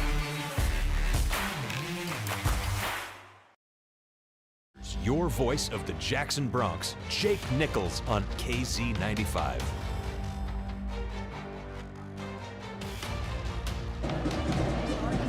Both teams huddling it up after the first 8. We'll start the second. Jackson Bronx 16-8. Is it a tough place to play here in Riverton? Seems like it. There's a big student section over there. I think if they get in Jackson's head, maybe they can pull this game off, but having Jackson, having their shiftiness and size in the paint, I think they might pull off this win, but it's too early to tell. We'll see. Jackson's looking really good to start. You got to be happy getting off the bus, putting up 16 in one quarter. Here's Smith from the corner. Good. Eric Smith's been quiet. Not anymore. That's a 3, and it's 16-11. Eric Smith, the junior, converts. Will Geitman hands to Wetzel. He's gone all the way. Here's McKinney, top of the key, 3, short. Rebound, Cox. Ryan gives it to, and threw it away. His pass to Smith didn't get there, out of bounds, and Jackson gets a gift. Just underway here in the second quarter. Bronx up by 5. Jesse Larson with it now. Larson with a screen from McKinney. Now Wetzel. That's Ethan Hoffman to Jesse Larson. Larson guarded closely by Eric Smith. Larson drives, and then Cox was waiting for him. Jesse got by 2 Wolverines, but he's not going to get by the 6'3" Ryan Cox. Pass intended for Malachi, and he lost the handle, out of bounds, and he's upset with himself. 7:07 to go. We're a minute into the third, 16-11. Jackson still looking for their first points of the second quarter. Jesse Larson gets a break, replaced by twin brother Aaron. Wetzel brings it up along with Aaron. Larson working on Eric Smith. Now McKinney. McKinney gets a good screen from Wetzel. Got bumped hard. Palmer with it on Josiah Hernandez. Palmer kick out wide open. McKinney baseline 3. No good. Off the mark. Malachi Smith a rebound. Malachi coast to coast by himself, up and in. Oh, wow. It's pretty smooth for a big man. Absolutely. Yes. I thought they couldn't dribble. Big guys like that. 6'4" Malachi. Here's McKinney, Euro stepping in the lane, but he's shot no good. I think somebody got a hand on it. I think that was Malachi Smith. Oh, man. There's Malachi again. Baseline bumps hard with Geitman, but he got help from Wetzel, who came over to block that shot. Malachi's heating up. I think Jackson's big man has got to stop his heat. Yeah, Geitman is trying to neutralize him, but he got good help there from Wetzel, who came in from behind and made the block. Here's Hernandez, Josiah, guarded by Hoffman, top of the key. Smith, he hit that 3. He's the only guy to hit a 3 here in the second half. Stolen away by McKinney. McKinney, team leader in steals. He is so ball hawky. Wetzel with it, hands off to Hoffman. Ethan Hoffman showing poise for his sophomore. Wetzel gets a screen from Geitman, goes baseline, ran out of room, but lost the handle off somebody from Riverton who poked it loose. Jackson ball. Returning for Riverton. Blake Gettenbein will replace Ryan Cox.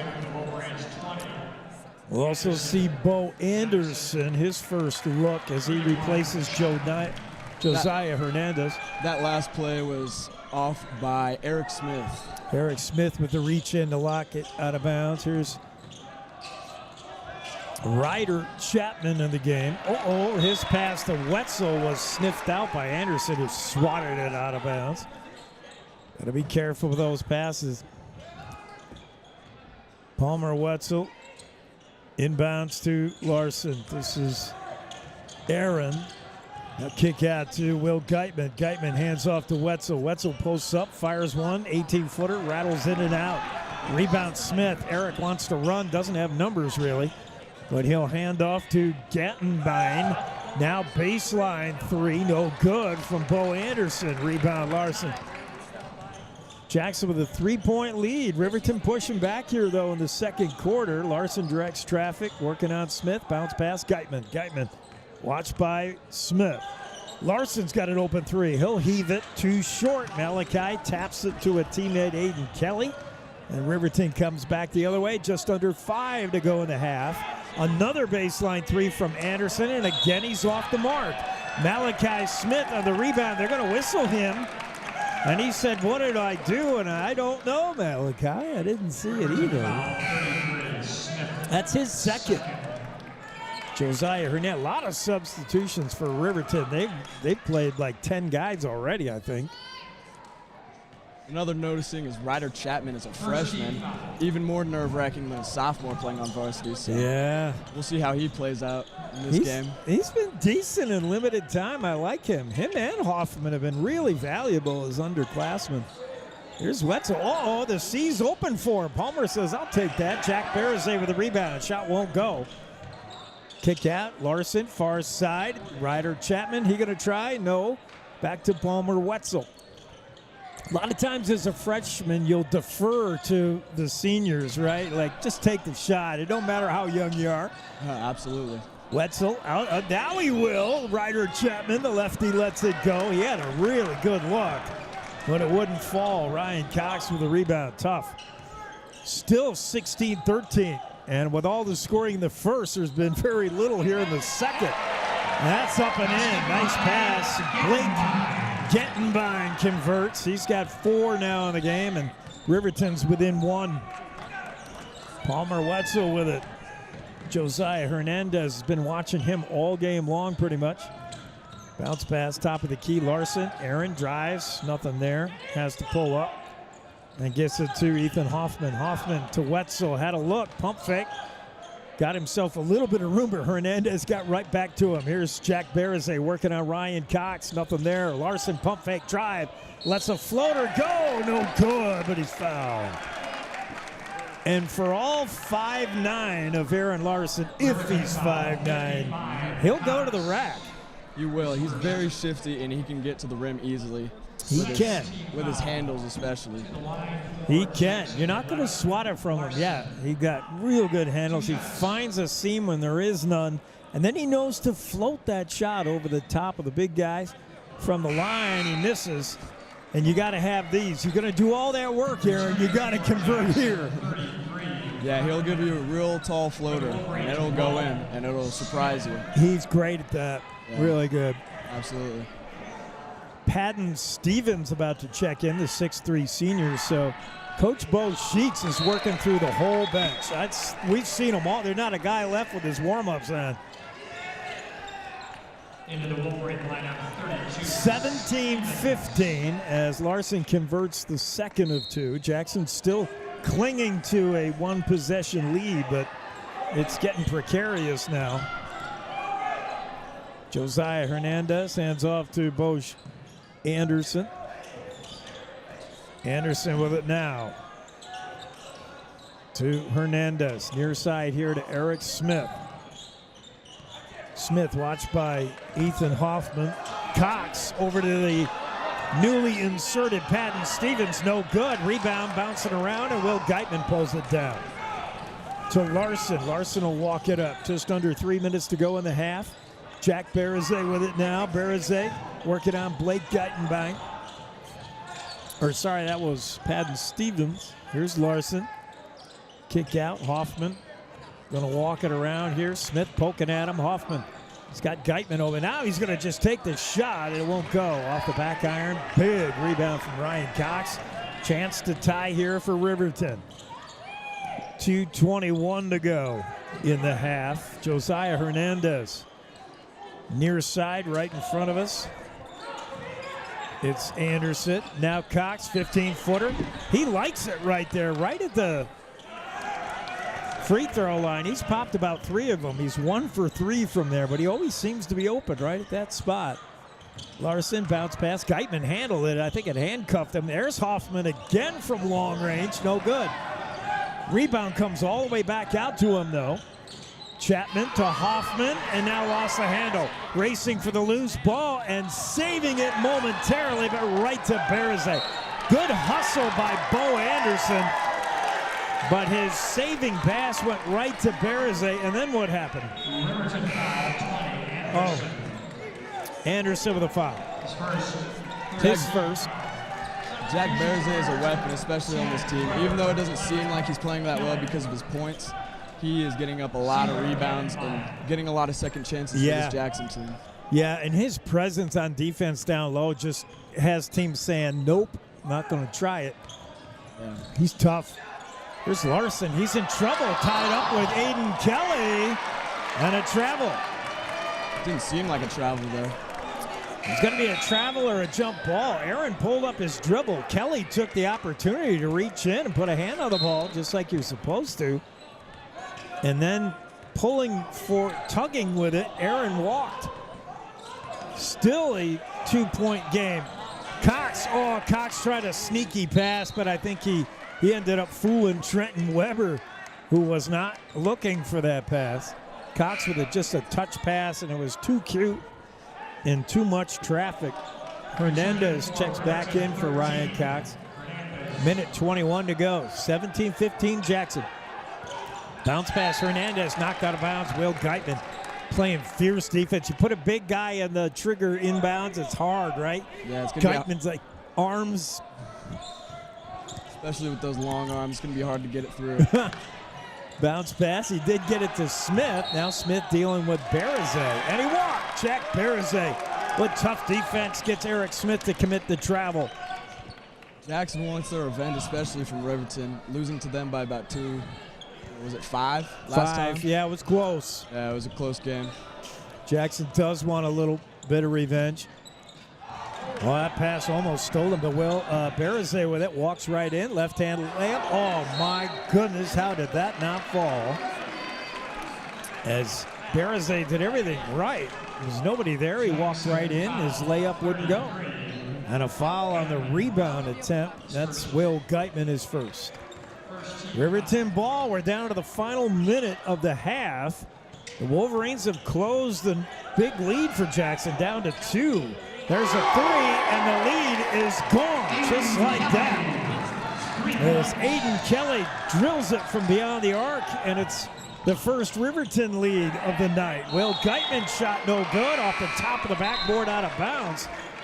And for the first time, the Wolverines now have a lead. McKinney will check in for Ryder Chapman. And just like that, Riverton with a pushback. It's always a game of momentum. Jackson's owned the first. Riverton has owned the second. Inside is Trenton Weber. He's in a bunch of trouble. Double team and taken away by Jack Berzay. Steals it. Plenty of time. Berzay looking over his shoulder. 20 seconds left in the half. Berzay to Larson. Jesse trying to get away from Trenton Weber. That's Aiden Kelly. Can't do it now to Berzay. Time running down to 7 seconds. Berzay over to McKinney. McKinney looks at the clock. Now hands off to Ethan Hoffman. He's got to launch one because the buzzer was about to go. And the shot won't fall. Coach Elliott trying to coach up his players as they leave the floor. So it was a tale of 2 quarters. Jackson first quarter, Riverton second. Riverton with a 1-point lead at the half, 18-17. We'll be right back with a halftime show, statistics, and more on the KZ95, the Jackson Hole Radio Sports Network. One good play can improve a team's chance of winning the game, and when executed properly over and over again, that play can take a team far. One good decision when you get behind the wheel can do the same. Approximately half of the people who lose their lives on Wyoming roads each year were not wearing a seatbelt. Stay in the game, Wyoming. Buckle up every time you get in your vehicle. It's a winning play. This message brought to you by WYDOT. Experience Jackson Hole like a local. Recently renovated, the 49er boasts a new lobby, extended continental breakfast, indoor swimming pool, fitness facility, and 12-person outdoor hot tub. Located on Pearl Street, the 49er is just 3 short blocks from Jackson's greatest bars and restaurants, where you'll find your home away from home. Enjoy your time in Jackson as part of the Town Square Inns, and stay at the 49er Inn and Suites.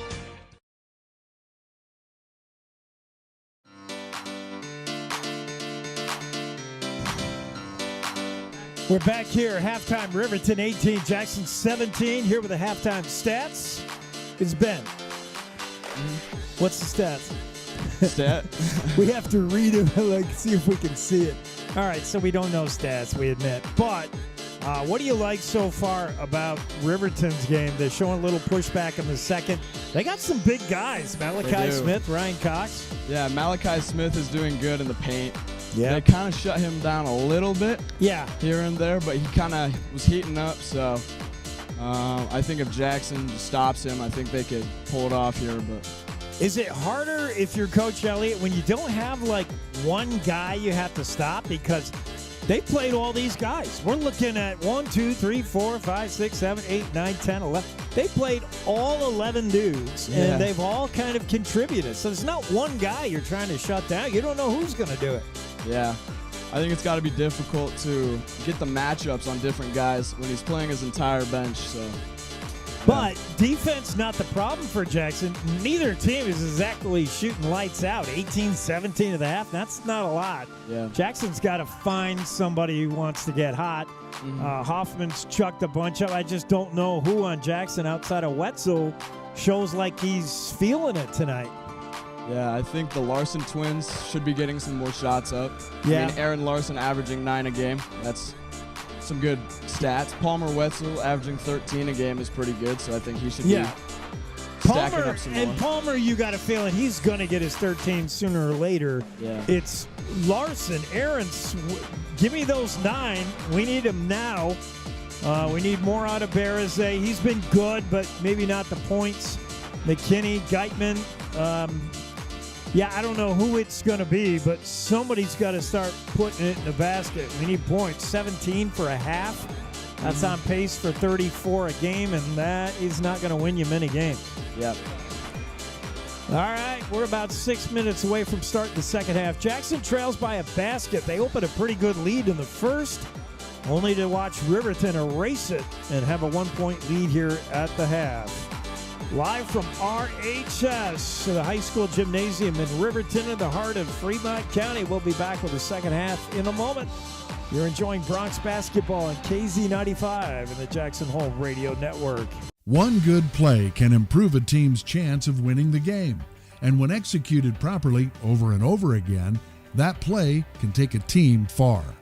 One good decision when you get behind the wheel can do the same. Approximately half of the people who lose their lives on Wyoming roads each year were not wearing a seatbelt. Stay in the game, Wyoming. Buckle up every time you get in your vehicle. It's a winning play. This message brought to you by WYDOT. Cashmere, silk, down, or denim, Blue Spruce Cleaners is where you take them. We have a friendly, knowledgeable staff eager and happy to serve you in 2 locations and on the road with daily pickup and delivery service and expert tailoring on site. We offer the best in green, effective, and gentle cleaning with Green Earth Cleaning and professional laundry for your sweaters, gowns, comforters, and linens. Blue Spruce Cleaners is a recognized reduce, reuse, recycle business leader, providing green, affordable, and friendly service to our community for over 20 years. Whatever the season, whatever the reason, Blue Spruce Cleaners.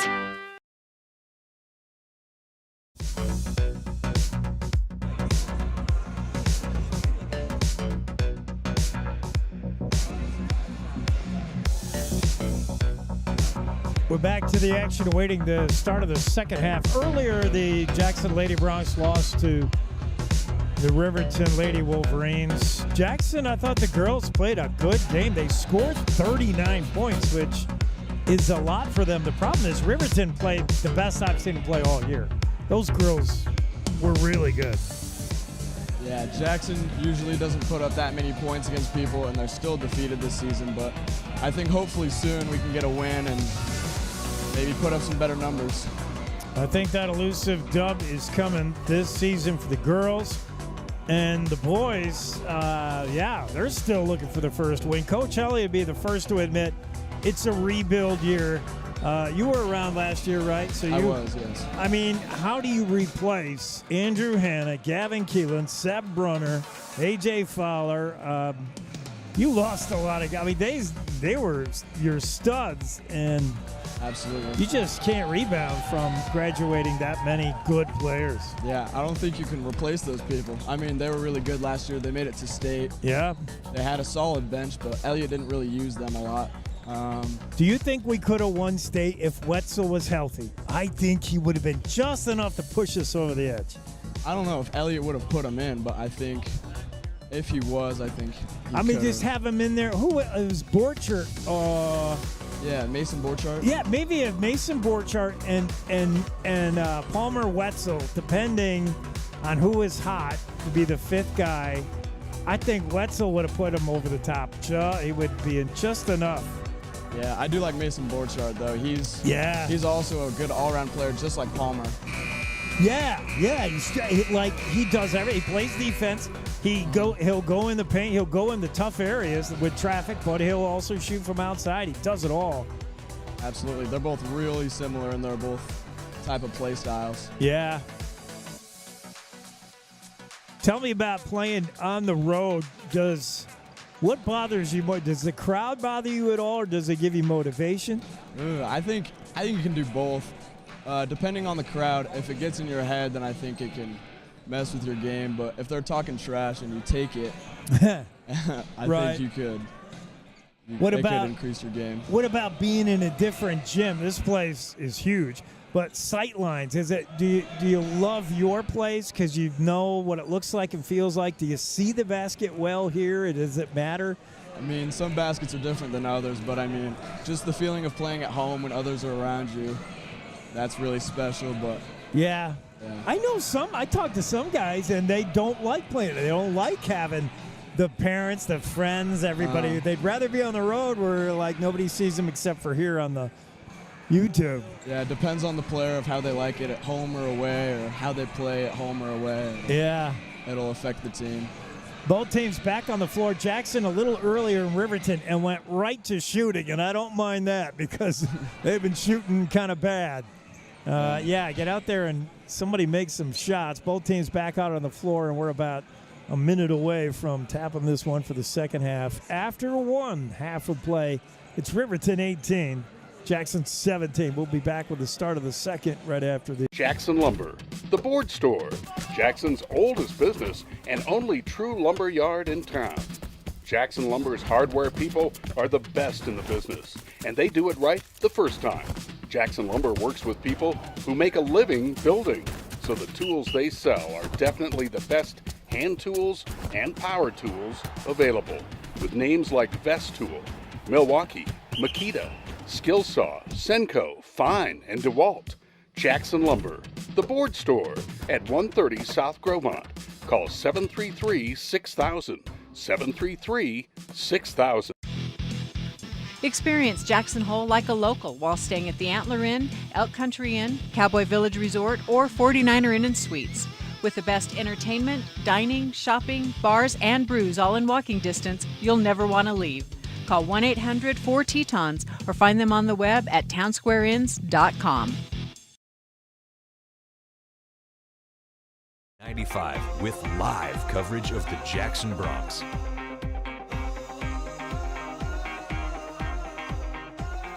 back out of the half, ready to get the second half started. Been a low-scoring game, 18-17. That's pretty low-scoring, Hank. Yeah. Hank's in here now with us. We're going to put Ben on the camera, see what he can do. Don't mess it up. And you too, Hank. Don't you got to make quality observations about what Jackson needs to do better, including scoring. 17 points for a half. That's not enough. Here's Will Geitman with it now for Jackson as we're underway. Switch sides. Jackson moving left to right now on your YouTube screen. Berzay handed it off to Wetzel. That's a jump ball. Wetzel got tied up with Brandon Monroe. Brandon Monroe and Josiah Hernandez have drawn the man-to-man assignments on Wetzel. Both those guys are 5'11". Wetzel's 6'3", or 6'4". It seems like a mismatch, but has it been as exploited enough? I don't know. Smith now works it to Aiden Kelly, over to Brandon Monroe. Back to Kelly. He'll try a long three. Good. Oh, wow. That was from a long way away. That was an NBA three and then some. 21-17. Big shot from Smith. That's the second time he's converted from beyond the arc, well beyond the arc. Berzay with a nice spin move in the lane. Nothing there as Cox was right with him. Wetzel to Will Geitman. Malachi Smith on him. Back to Wetzel, top of the key. Inside of Berzay. Cox has got a close eye on Jack Berzay. Not a lot of room there. Here's Larson. Gets away from Smith. And Smith reached in, I think. Yeah, he did. Eric. Boy, both those Larsons are so quick. Yeah. Aaron comes out, Jesse comes in, and the opposition doesn't know who's who anyway. Yeah. It's like one Larson after another. But there's really quick. Nice pick there from Geitman. Larson can't make use of it, though. Here's Berzay. Cox watching him. Jack hands off to Larson. This is Jesse. Near side, McKinney. Thought about a shot. No. Larson around the perimeter to Berzay. Berzay drives the paint. Kick out. McKinney three. Off the mark. Malachi Smith with the rebound. Here comes Riverton with a 4-point lead. Smith lost the handle. And what happened? Foul? Yeah. Jackson foul, 32, Wetzel. Palmer Wetzel, his second. Nobody's in real foul trouble yet. Haven't been a lot of whistles. I know. Here's Aiden Kelly. He'll try a three. That rattles in and out. Rebound goes right to Larson. Jesse Larson. They got some verts, man. The Larsons can rebound too. Yeah. They really can hop. Here's Berzay. Look at that reach in. Almost tied him up. Jack's so strong, though. Brandon Monroe is not going to pull that ball out Berzay's hands. Yeah, I know. And now it's out of bounds off Riverton. Josiah Hernandez is in for Monroe. And it'll be Hernandez. Those two guys are just wearing out Wetzel. Yeah. They just switch off and on. They got fouls to give. McKinney to Geitman. Hands off to Wetzel. Palmer tries baseline. Smith shuts him off. Now to Berzay. Jack between the leg dribble. Jack let one go from long in the first quarter, but oh, is that a push on Ryan Cox? It is. It didn't look like a lot there, really. Ryan Cox barely touched Jack Berzay, and he's going to get the whistle. That's his second foul. As we're looking at it on the replay, yeah, that was not a lot of contact. Oh, that pass for Larson. Stolen away by Aiden Kelly, who puts it up and in. Oh, boy. We just talked about how quick the Larsons are. Aiden Kelly pretty quick right there. Yeah. Now 23-17. Scoreboard operator put the points up on the wrong side, I think. Yeah. One of the rare times I'm right and the scoreboard operator is wrong. Doesn't happen often, Hank. Yeah. What do you mean, yeah? You're not supposed to agree with that. Oh, yeah, you're right. Supposed to say Cox comes out, Garrett Jackson comes in, the junior, 6'1", in for Riverton. Wetzel to Berzay. Jack working down low in the paint. Malachi Smith with the block, and Berzay is red hot. He's mad he got blocked there. I would be too. Yeah, Eric Smith with it now for Riverton, trying to make it a 8-point lead here. Shot no good. That's a foul. That's going to be on Berzay. And boy, if you're Coach Elliott, you might have to sit 22. He's playing with emotion, which you'll like, but he's hot. And to the line is Garrett Jackson, 38% free throw shooter, and he bricks one right there. And Riverton making another substitution. I was talking with Ben. Coach Bo Sheets has played 11 guys. There's nobody with their warm-ups on. Like, everyone is playing. Yeah, they got a lot of depth on their bench. A lot of depth. Both shots missed from the free throw line, and Berzay with the rebound. 5:05 to go in the third. Jackson trail now 6, biggest lead of the night for Riverton. Berzay with it. Hands off to Larson. Jesse's going to try, and it's off the back of the iron, no good.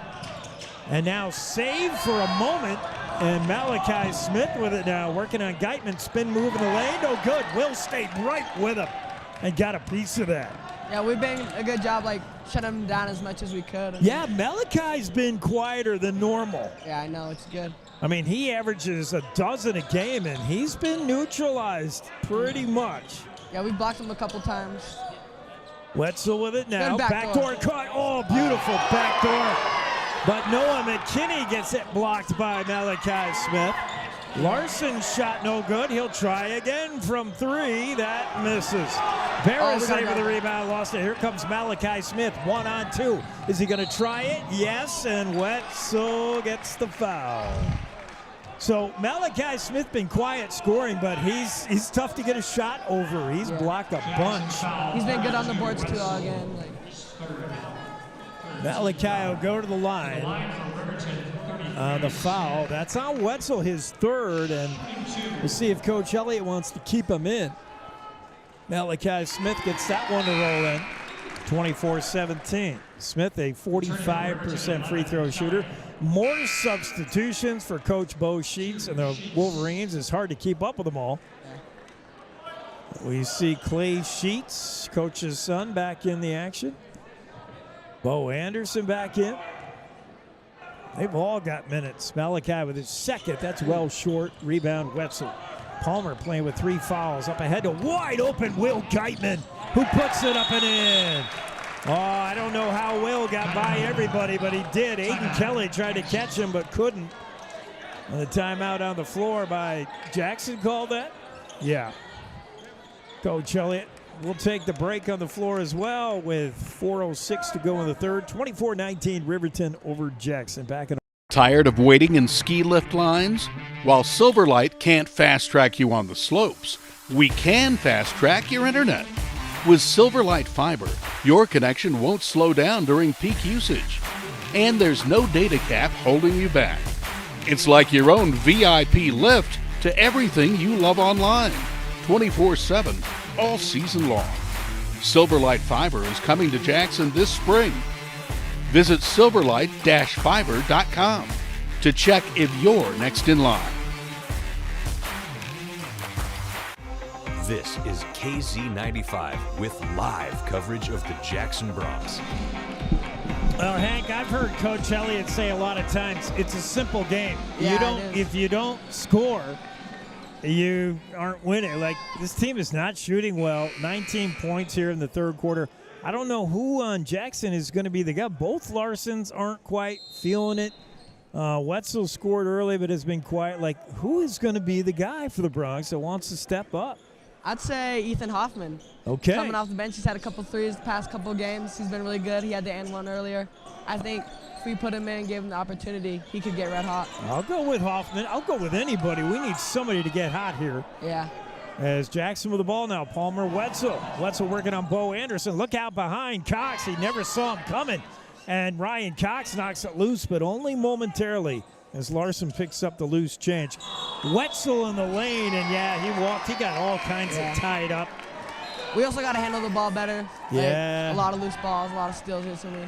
It's like the ball is slippery or something. 3:34 to go in the third. Jackson down 5 in what's been a low-scoring affair.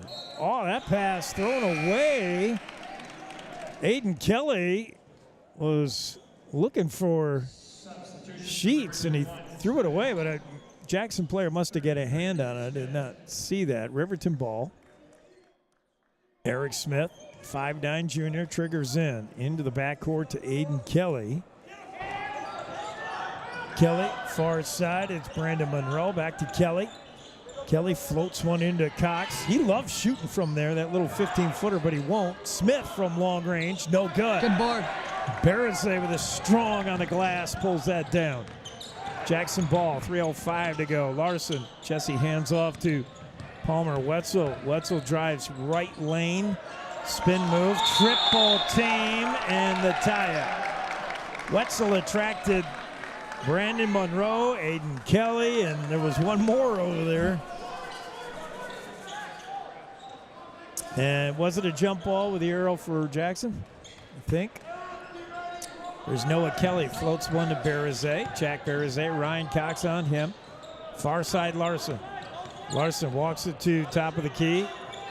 Bounce pass to Wetzel, far side, watched by Monroe, of course. Brandon been with him most of the game. Wetzel, spin move in the lane. What a move. All right. 24-21. Jackson pulls within 3 on the Wetzel power move. That's into Malachi Smith, right up and over the top of Beresay. But the bad news is Jack Beresay is going to get whistled for his 4th foul. Ouch, but Malachi Smith did miss. You got to play Malachi hard. He's 6'4", big guy, your leading scorer. But if it means fouling, you got to spread out the fouls because Beresay with 4 now, and they got to go get him out. Substitution for Jackson. It will be Van Beltis in for Jack Beresay, as Coach Elliott just cannot play him this long with 4 fouls. Malachi Smith made the first, by the way. 25-21. Eyes the second, spins it, gets it. 26-21. Beltis to inbounds. To Larson, Jesse. Jackson going smaller here without Beresay. Here's McKinney. Out to Wetzel, Palmer. Inside, Geitman. What a move. Will Geitman with a cut. And he got away from Malachi Smith. Geitman with a pretty cut and a good finish. Aiden Kelly. Bounce pass, near side Monroe into Garrett Jackson. His shot no good. Wetzel with the rebound. Jackson can tie with a 3 or pull within 2. Wetzel behind the back dribble, working on Monroe. Palmer thought about a 3, pulls up, now drives right lane, attracts a lot of attention. It was Wetzel with 3 guys around him, and Malachi Smith swats that thing out of the air. Jackson ball. Wetzel to inbounds. Under 2 minutes to go in the third. Will Geitman hands off to Wetzel and sets a screen for him. Now Wetzel, to McKinney, looking backdoor right through McKinney's hands. You think that pass was too hot, too high, or should Noah have had that? I think Noah could have got it, but yeah, it's always hard to. That thing was whistling. Yeah, it was. 1:40 to go. That's a turnover, Jackson on the pass, and here's Eric Smith. Smith cross court to Monroe, and 2 guys on him quickly. But now they walk away, and Monroe tries the 3. Malachi Smith with the rebound. Riverton keeps it alive. Eric Smith posts up, no good. Rebound Beltis, and then give it away. And the bucket, timeout Riverton. Beltis did a good job to pull down the rebound, but man, you got to be careful the passes in there. It's so crowded. Yeah. Just hang on to it, throw elbows, and wait to see what clears out. But making a pass in there in traffic is problematic. Yeah. Timeout on the floor. We'll stay here. It's Riverton 28, Jackson 23. Fouls, not an issue with the exception of Jack Beresay. He's the guy who's playing with 4. And Coach Elliott needs Jack. Beresay's been playing better and better. He was great in that Casper weekend against Kelly Walsh and Natrona. He was fantastic against T-Town Tuesday. Yeah, his defense, like his post in the present, is just game changer for them. And you got to have him because you're playing a team that's pretty big. Ryan Cox, Malachi Smith, they got some big boys. You need Beresay. Yeah. And with 4 fouls, you're not going to have them a whole lot. And if you do, how careful do you play with 4 fouls? Do you, not touch anybody? Yeah, I mean, you got to try, but you also got to play defense, you know? Yeah. I know. It's hard. You just got to hope the ref's not looking. It changes your game. You can't play as aggressive, and then, you got to make sure the Zebras aren't watching. Noah McKinney will inbounds. Minute 19 left in the third. Jackson down 5, but they have the ball. Aaron Larson, watched by Josiah Hernandez. Aaron, spin move, bounce pass to Geitman. Will hands off to McKinney. McKinney will try. He's wide open for a three, and it's short, no good. Rebound into the arms of Josiah Hernandez. That was a good look for McKinney. Yeah. Just couldn't get it to fall. It's been an off game for everybody, I feel like. It has. I mean, they're getting shots, but yeah, nobody's really in any kind of groove. No rhythm. Even when you get one, then you don't follow it up. There's just no kind of offensive flow here. Under a minute. Jackson ball, McKinney to Larson. Aaron whips it to Wetzel. To Will Geitman, back out to Palmer Wetzel. Wetzel's really one of the few guys who's been able to get anything going. He and Will Geitman play catch. Now over to Larson. Drives baseline, picks up a double team, kicks it out to McKinney. McKinney bumps hard with Smith. And now his pass goes nowhere into the hands of Brandon Monroe. Now Smith. Smith drives up, no good, and it's going to be a foul on Aaron Larson. One thing the Larsons will do is they're never going to let you have a free layup. Yeah, they're going to come back. Yep, they're going to come back and get you, and that's not a foul on Larson. That was the charge, you're right. Down to 20 seconds. Jackson trail 5. They can cut it a little bit here. Palmer Wetzel takes a look at the clock. Long time to burn if you're trying for a last shot, but maybe Wetzel will pop a little 15-footer. No good. Rebound, Will Geitman. And one. Good in. And the foul. Oh, that's a big board by Geitman and a nice putback. Geitman to the line from the free throw stripe, a 25% free throw shooter. That's not great. Let's see if Will can buck the odds here, though. As we get both Larsons on the court now, along with Van Beltes. So to say Coach Elliott is going fast and small here is probably accurate. Geitman's shot, good. And Will Geitman converts the three-point play. Jackson within a bucket. 3 seconds to Eric Smith from half court, no. And the third quarter ends on a bright side. Jackson's back in this as they erase a deficit. They pull within 2. Don't go anywhere. We'll be back with the exciting finish. Riverton 28, Jackson 26. Fourth quarter coming up on the Jackson Hole Radio Sports. Experience Jackson Hole like a local. Recently renovated, the 49er boasts a new lobby, extended continental breakfast, indoor swimming pool, fitness facility, and 12-person outdoor hot tub. Located on Pearl Street, the 49er is just 3 short blocks from Jackson's greatest bars and restaurants, where you'll find your home away from home. Enjoy your time in Jackson as part of the Town Square Inns, and stay at the 49er Inn and Suites. Bronx Sports continues with Jake Nichols on KZ95.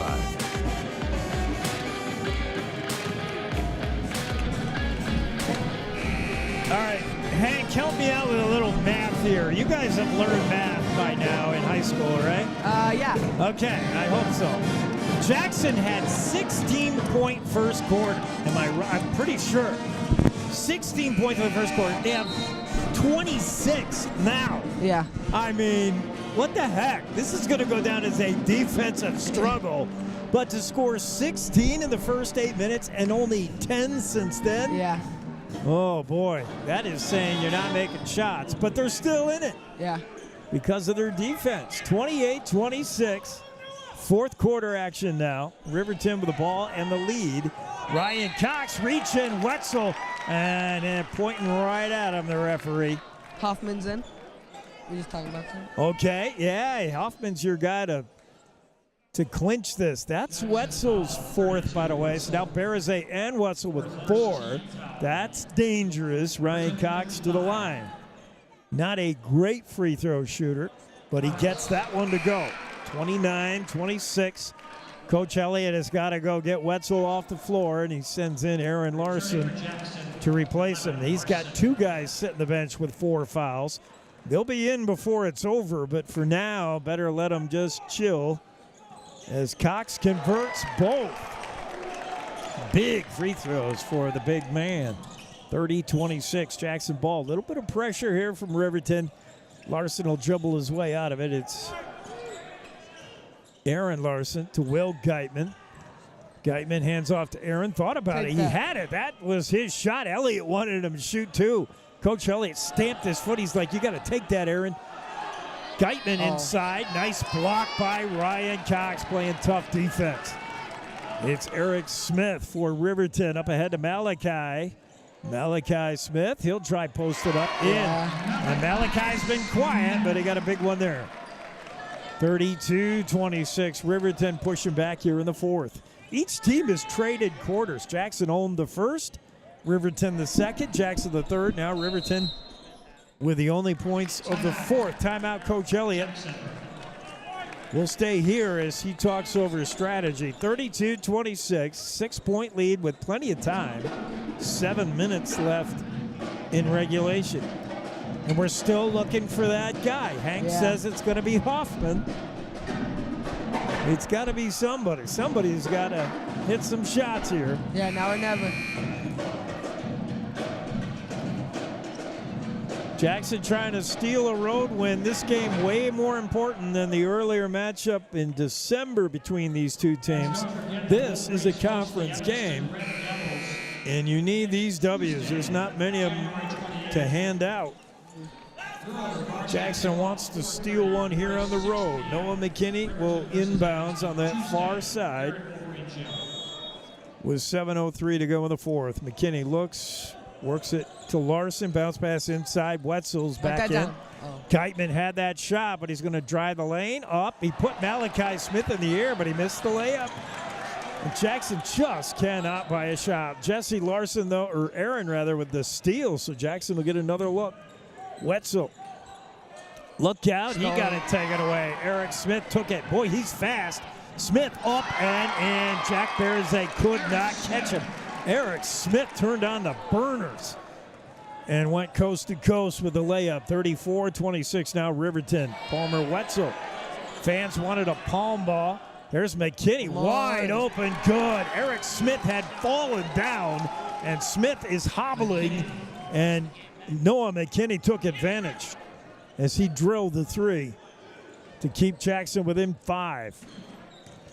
Here's Aiden Kelly, works it to Smith, cross-court pass with a timeout on the floor, and we'll take the timeout with him with 6:06 to go. It's Riverton 34, Jackson 29. Be right back with more action on KZ95, the Jackson Hole Radio. They say the best offense is a good defense. This theory applies on Wyoming's roads and highways just as much as it does on the basketball court. Always know road conditions before you head out. Visit wyoroad.info, download YDOT's 511 app, or call 511 for current conditions. Buckle up every trip, every time, and put away distractions, especially your phone, so you're better prepared for the unexpected. Finally, never drink and drive, not even a little, because buzz driving is drunk driving. This message brought to you by YDOT. This is KZ95 with live coverage of the Jackson Bronx. Back to it, Riverton basketball. They lead by 5. Long shot, good. Who shot that? Malachi Smith. Oh boy. You need to contest shots. That's what we need to do. Hey, I said that in the pregame thing. Got to contest shots against this team. Larson with a 3. That hits the top of the backboard. No good. And the rebound, Riverton. Up to Malachi Smith. I thought he was going to jam it. But he lays it up and in with a finger roll. I think he had a weird step there. Kind of grabbed his knee after. Yeah, he almost tripped. Yeah. I think he thought to jam it. And then at the last minute said no. And he almost tripped himself. Here's Aaron Larson. Bounce pass into Wetzel. Good Wetzel, backdoor. Backdoor cut by Geitman, but Malachi Smith was right with him. Jack Berzay with it now. Berzay and Wetzel on the floor with 4 fouls apiece. Wetzel, spin move in the lane, can't get it to go. And that's a charge, and that's it for Wetzel, I think. Oh, man. Palmer Wetzel has fouled out. It was a nice move in the lane, but that's his 5th foul, and it's going to be your guy, Hank, Ethan Hoffman, that replaces him. Come on, Ethan. We need somebody with triple shooting ability here to get us back in it. 38-29, Riverton ball. Aiden Kelly works the far side of Brandon Monroe. Now near side, Josiah Hernandez. Cross court, Kelly. Kelly will try long three. Oh, boy. That was from way downtown. Boy, he was nearly 6 feet beyond the perimeter. 41-39. Larson lost the handle, stolen away. Here comes Riverton. Kelly, he'll pull up for another three. No good. Malachi Smith with the board and the putback. And now suddenly Malachi Smith is back in it. Yowza. Timeout on the floor will go as well with 4:22 left. Riverton pulling away now, 43-29 over the Jackson Bronx. Experience Jackson Hole like a local. Recently renovated, the 49er boasts a new lobby, extended continental breakfast, indoor swimming pool, fitness facility, and 12-person outdoor hot tub. Located on Pearl Street, the 49er is just 3 short blocks from Jackson's greatest bars and restaurants, where you'll find your home away from home. Enjoy your time in Jackson as part of the Town Square Inns and stay at the 49er Inn and Suites. Live action on KZ95. Here's Jake Nichols.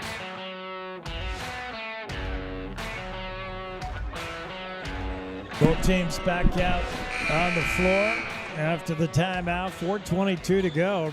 Wolverines pulling away. Jackson's been game really all game, but fading down the stretch, and that's been a common theme this season. Yeah, what definitely. happens? They don't get tired. You don't get tired when you're this young, do you? I mean, yeah, kind of, but yeah, they did that against Teton too the other night. Yeah, that was a winnable game against Teton. They just sort of faded away in the fourth. Here's McKinney with it now for Jackson. He's in trouble. He got a hand off to Van Beltez. Beltez to your guy, Ethan Hoffman. Now to Beltez. Bounce pass to Berazé. Looks around. And it's off. Oh, there's a reach in on Malachi Smith for sure. He knows it, as he got a good chunk of Ethan Hoffman on his drive-by. That burned a lot of time off the clock, 24 seconds or so. It's now 3:56. Time becoming the enemy for the Bronx. Down 43-29. Will Geitman triggers into Van Beltez, seeing a lot of action here. Now to Hoffman. Hoffman watched by Aiden Kelly. Beltez, stolen away. Can Malachi Smith pick up the loose ball? He does, and puts it up and in. He moves pretty good for a big man. Yeah, he does. Really mobile. Yeah. I mean, he reached down, grabbed up that rolling ball, and just put it in. Beltez. Hands off to Hoffman. Ethan walks it to the top of the circle. Now to Noah McKinney right here in front of us. To Jack Berazé. He'll try an 18-footer off the glass. It in. Hey, that works. 45-31. Berazé with a big bucket. Jackson not done yet. Here's Aiden Kelly, the 5'10 senior.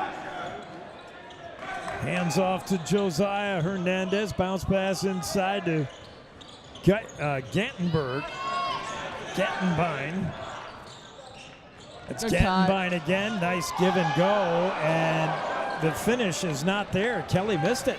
Rebound Berazé. Jackson ball with 2:42. And that pass intended for McKinney never got there. Giveaway, bad pass. And it's stolen by Aiden Kelly.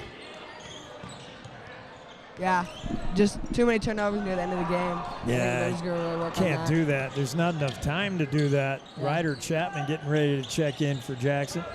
Nice move there by Hernandez. Picks up a double team, shoots anyway. No good, gets his own rebound. Oh, boy. Riverton just owning it right now. That shot no good from Bo Anderson. Berazé with the rebound. Jack up across midcourt. Malachi Smith picks him up. Berazé, pass to Geitman. Geitman kick out. McKinney, three. That's strong. Berazé with a rebound up and in. Nice job by Berazé to get the rebound and then wait till Malachi Smith put himself in the air. Coach Elliott calls a timeout. we'll take the timeout as well with 1:51 to go. It's 45-33. Riverton leads Jackson back after. Cashmere, silk, down, or denim, Blue Spruce Cleaners is where you take them. We have a friendly, knowledgeable staff eager and happy to serve you in 2 locations and on the road with daily pickup and delivery service and expert tailoring on site. We offer the best in green, effective, and gentle cleaning with Green Earth Cleaning and professional laundry for your sweaters, gowns, comforters, and linens. Blue Spruce Cleaners is a recognized reduce, reuse, recycle business leader, providing green, affordable, and friendly service to our community for over 20 years. Whatever the season, whatever the reason, Blue Spruce Cleaners. Play coverage of Jackson Bronx sports continues with Jake Nichols on KZ95. Jackson Hole Radio, we're back. 4th quarter in a rockin' RHS Gymnasium, Fremont County, and the Riverton Wolverines, who won the first game between these two teams in tournament play back in December, lead this one 45-33. For Jackson Hole Radio, I'm Jake. Hank's with us, Ben's with us. Big thanks to Mason and Liam for helping out on the girls' game. There's a reach in McKinney, and I guess we're down to foul time, right? As Noah just slapped away. Oh, sorry, I don't have you on. There you go. I'm sorry. 147, yeah, Coach Elliott, you got to foul it. They still have, look how many fouls before you're even in the bonus. That's just the first of the quarter. Second for McKinney, and if you're going to foul, send him to the line, you're going to have to do a lot of fouling. Yeah. Van Beltis. McKinney's did a good job of not fouling this game, though, especially down low with Malachi Smith and all the bigs. He's done a good job not fouling or anything. He has such quick hands. He steals so many balls. Yeah. And he does it clean usually. There's Malachi Smith. His defender fell down, and now Will Geitman reaches in and gets it back. Will fell poking at that ball, but got back up in time to poke that loose again. Yeah, good hustle. Colin Papa is in the game for Jackson, as Coach Elliott has Will King also. Oh, he's a Will King. I like Will King. Yeah, I like we'd see Will more King a of him. I like Will King a lot. He's got a lot of energy off the bench and everything. Good teammate. Eric Smith with it now for Riverton. They're in no hurry here to get a shot off. Jackson doesn't look like they're going to play the foul game. Yeah. What a move there. Ankle breaker by Brandon Monroe. The home crowd loves it. And now Monroe throws it away. Good defense there by Will King. And Monroe and King just had a one-on-one battle there. And I guess you say King won it because Monroe threw it out of bounds. Under a minute to go now. Chapman hands off to Beltez. Beltez with a pass to King. Will drives, kick out. Is going to be Chapman. Does he have a shot? No. Ryder's going to cross court to Beltez, to Geitman. Back to Beltez. Down to 35 seconds to go into regulation. Van's going to fire from three. No good. Rebound, Eric Smith puts the ball in his pocket. And the Wolverines bring it up court. Will Geitman watching Smith. Smith trying to get by the big man. Pass intended for Ryan Cox, and Pape was right there. I love Colin Pape's play as a tight end in football. Yeah. He's a good football player. Him and Bereзе. Inbounds pass from Smith. Gets it to Aiden Kelly. Kelly watched by King. Takes a look at the clock. 15 ticks. Eric Smith, Geitman on him. Eric just trying to hold it. Burn out the time here. Yeah, they want to hold it. Jackson's playing defense, though, so they're going to have to move and do something. But they don't want to shoot. Eric Smith peels back, and that'll do it. And this one in the books. Final score, Riverton 45, Jackson 33. We'll come back with a post-game show and wrap things up. Right after these, it's the Jackson Hole Radio Sports Network. Experience Jackson Hole like a local. Recently renovated, the 49er boasts a new lobby, extended continental breakfast, indoor swimming pool, fitness facility, and 12-person outdoor hot tub. Located on Pearl Street, the 49er is just 3 short blocks from Jackson's greatest bars and restaurants, where you'll find your home away from home. Enjoy your time in Jackson as part of the Town Square Inns, and stay at the 49er Inn and Suites. All right, let's get back real quick. We got to get you boys on the bus, get you back to finals week. Won't that be fun? Oh, yeah. Yeah. Player of the game for Riverton. Who'd you like over there? I would say Aiden Kelly, knocking down a ton of deep threes all game. I'd say him. Aiden Kelly was pretty darn good. I liked Ryan Cox. I thought he had a good. I got to go with Kelly too, though. That's a pretty good pick. I know. It could have been any number of them. Malachi Smith came up big at the end. They played like everybody. Coach Sheets played them all. How about for the Jackson Bronx? Who's your favorite tonight? I'd just say Palmer Wetzel, giving it his all, getting us a lot of buckets. Or probably Noah McKinney, though, for me, is the player of the game for Jackson. Noah McKinney had a good game. Wetzel always does. I like Will was pretty good, but I mean, nobody really stood out when you're talking about scoring a final of 33 points. Not enough. But, yeah, that'll do it. We'll see you next. We got Evanston at home Saturday, and we'll see you then. We'll see you two guys playing varsity ball pretty soon. What do you want me to say about you when you get on the floor? You want me to just be dazzled by all the flash? Like, wow, look at these guys. I knew them when they were. All right. Yeah, we could do that. Hey, thanks for joining us and helping us out. Really appreciate it. That'll wrap things up from Riverton as both the girls and boys lose. That's bad news. Good news is we're right back on the air Saturday against Evanston, hoping for those big dubs. We'll see. For now, though, have a great Thursday. See you again on Saturday from Jackson Hole Radio Sports. I'm Jake.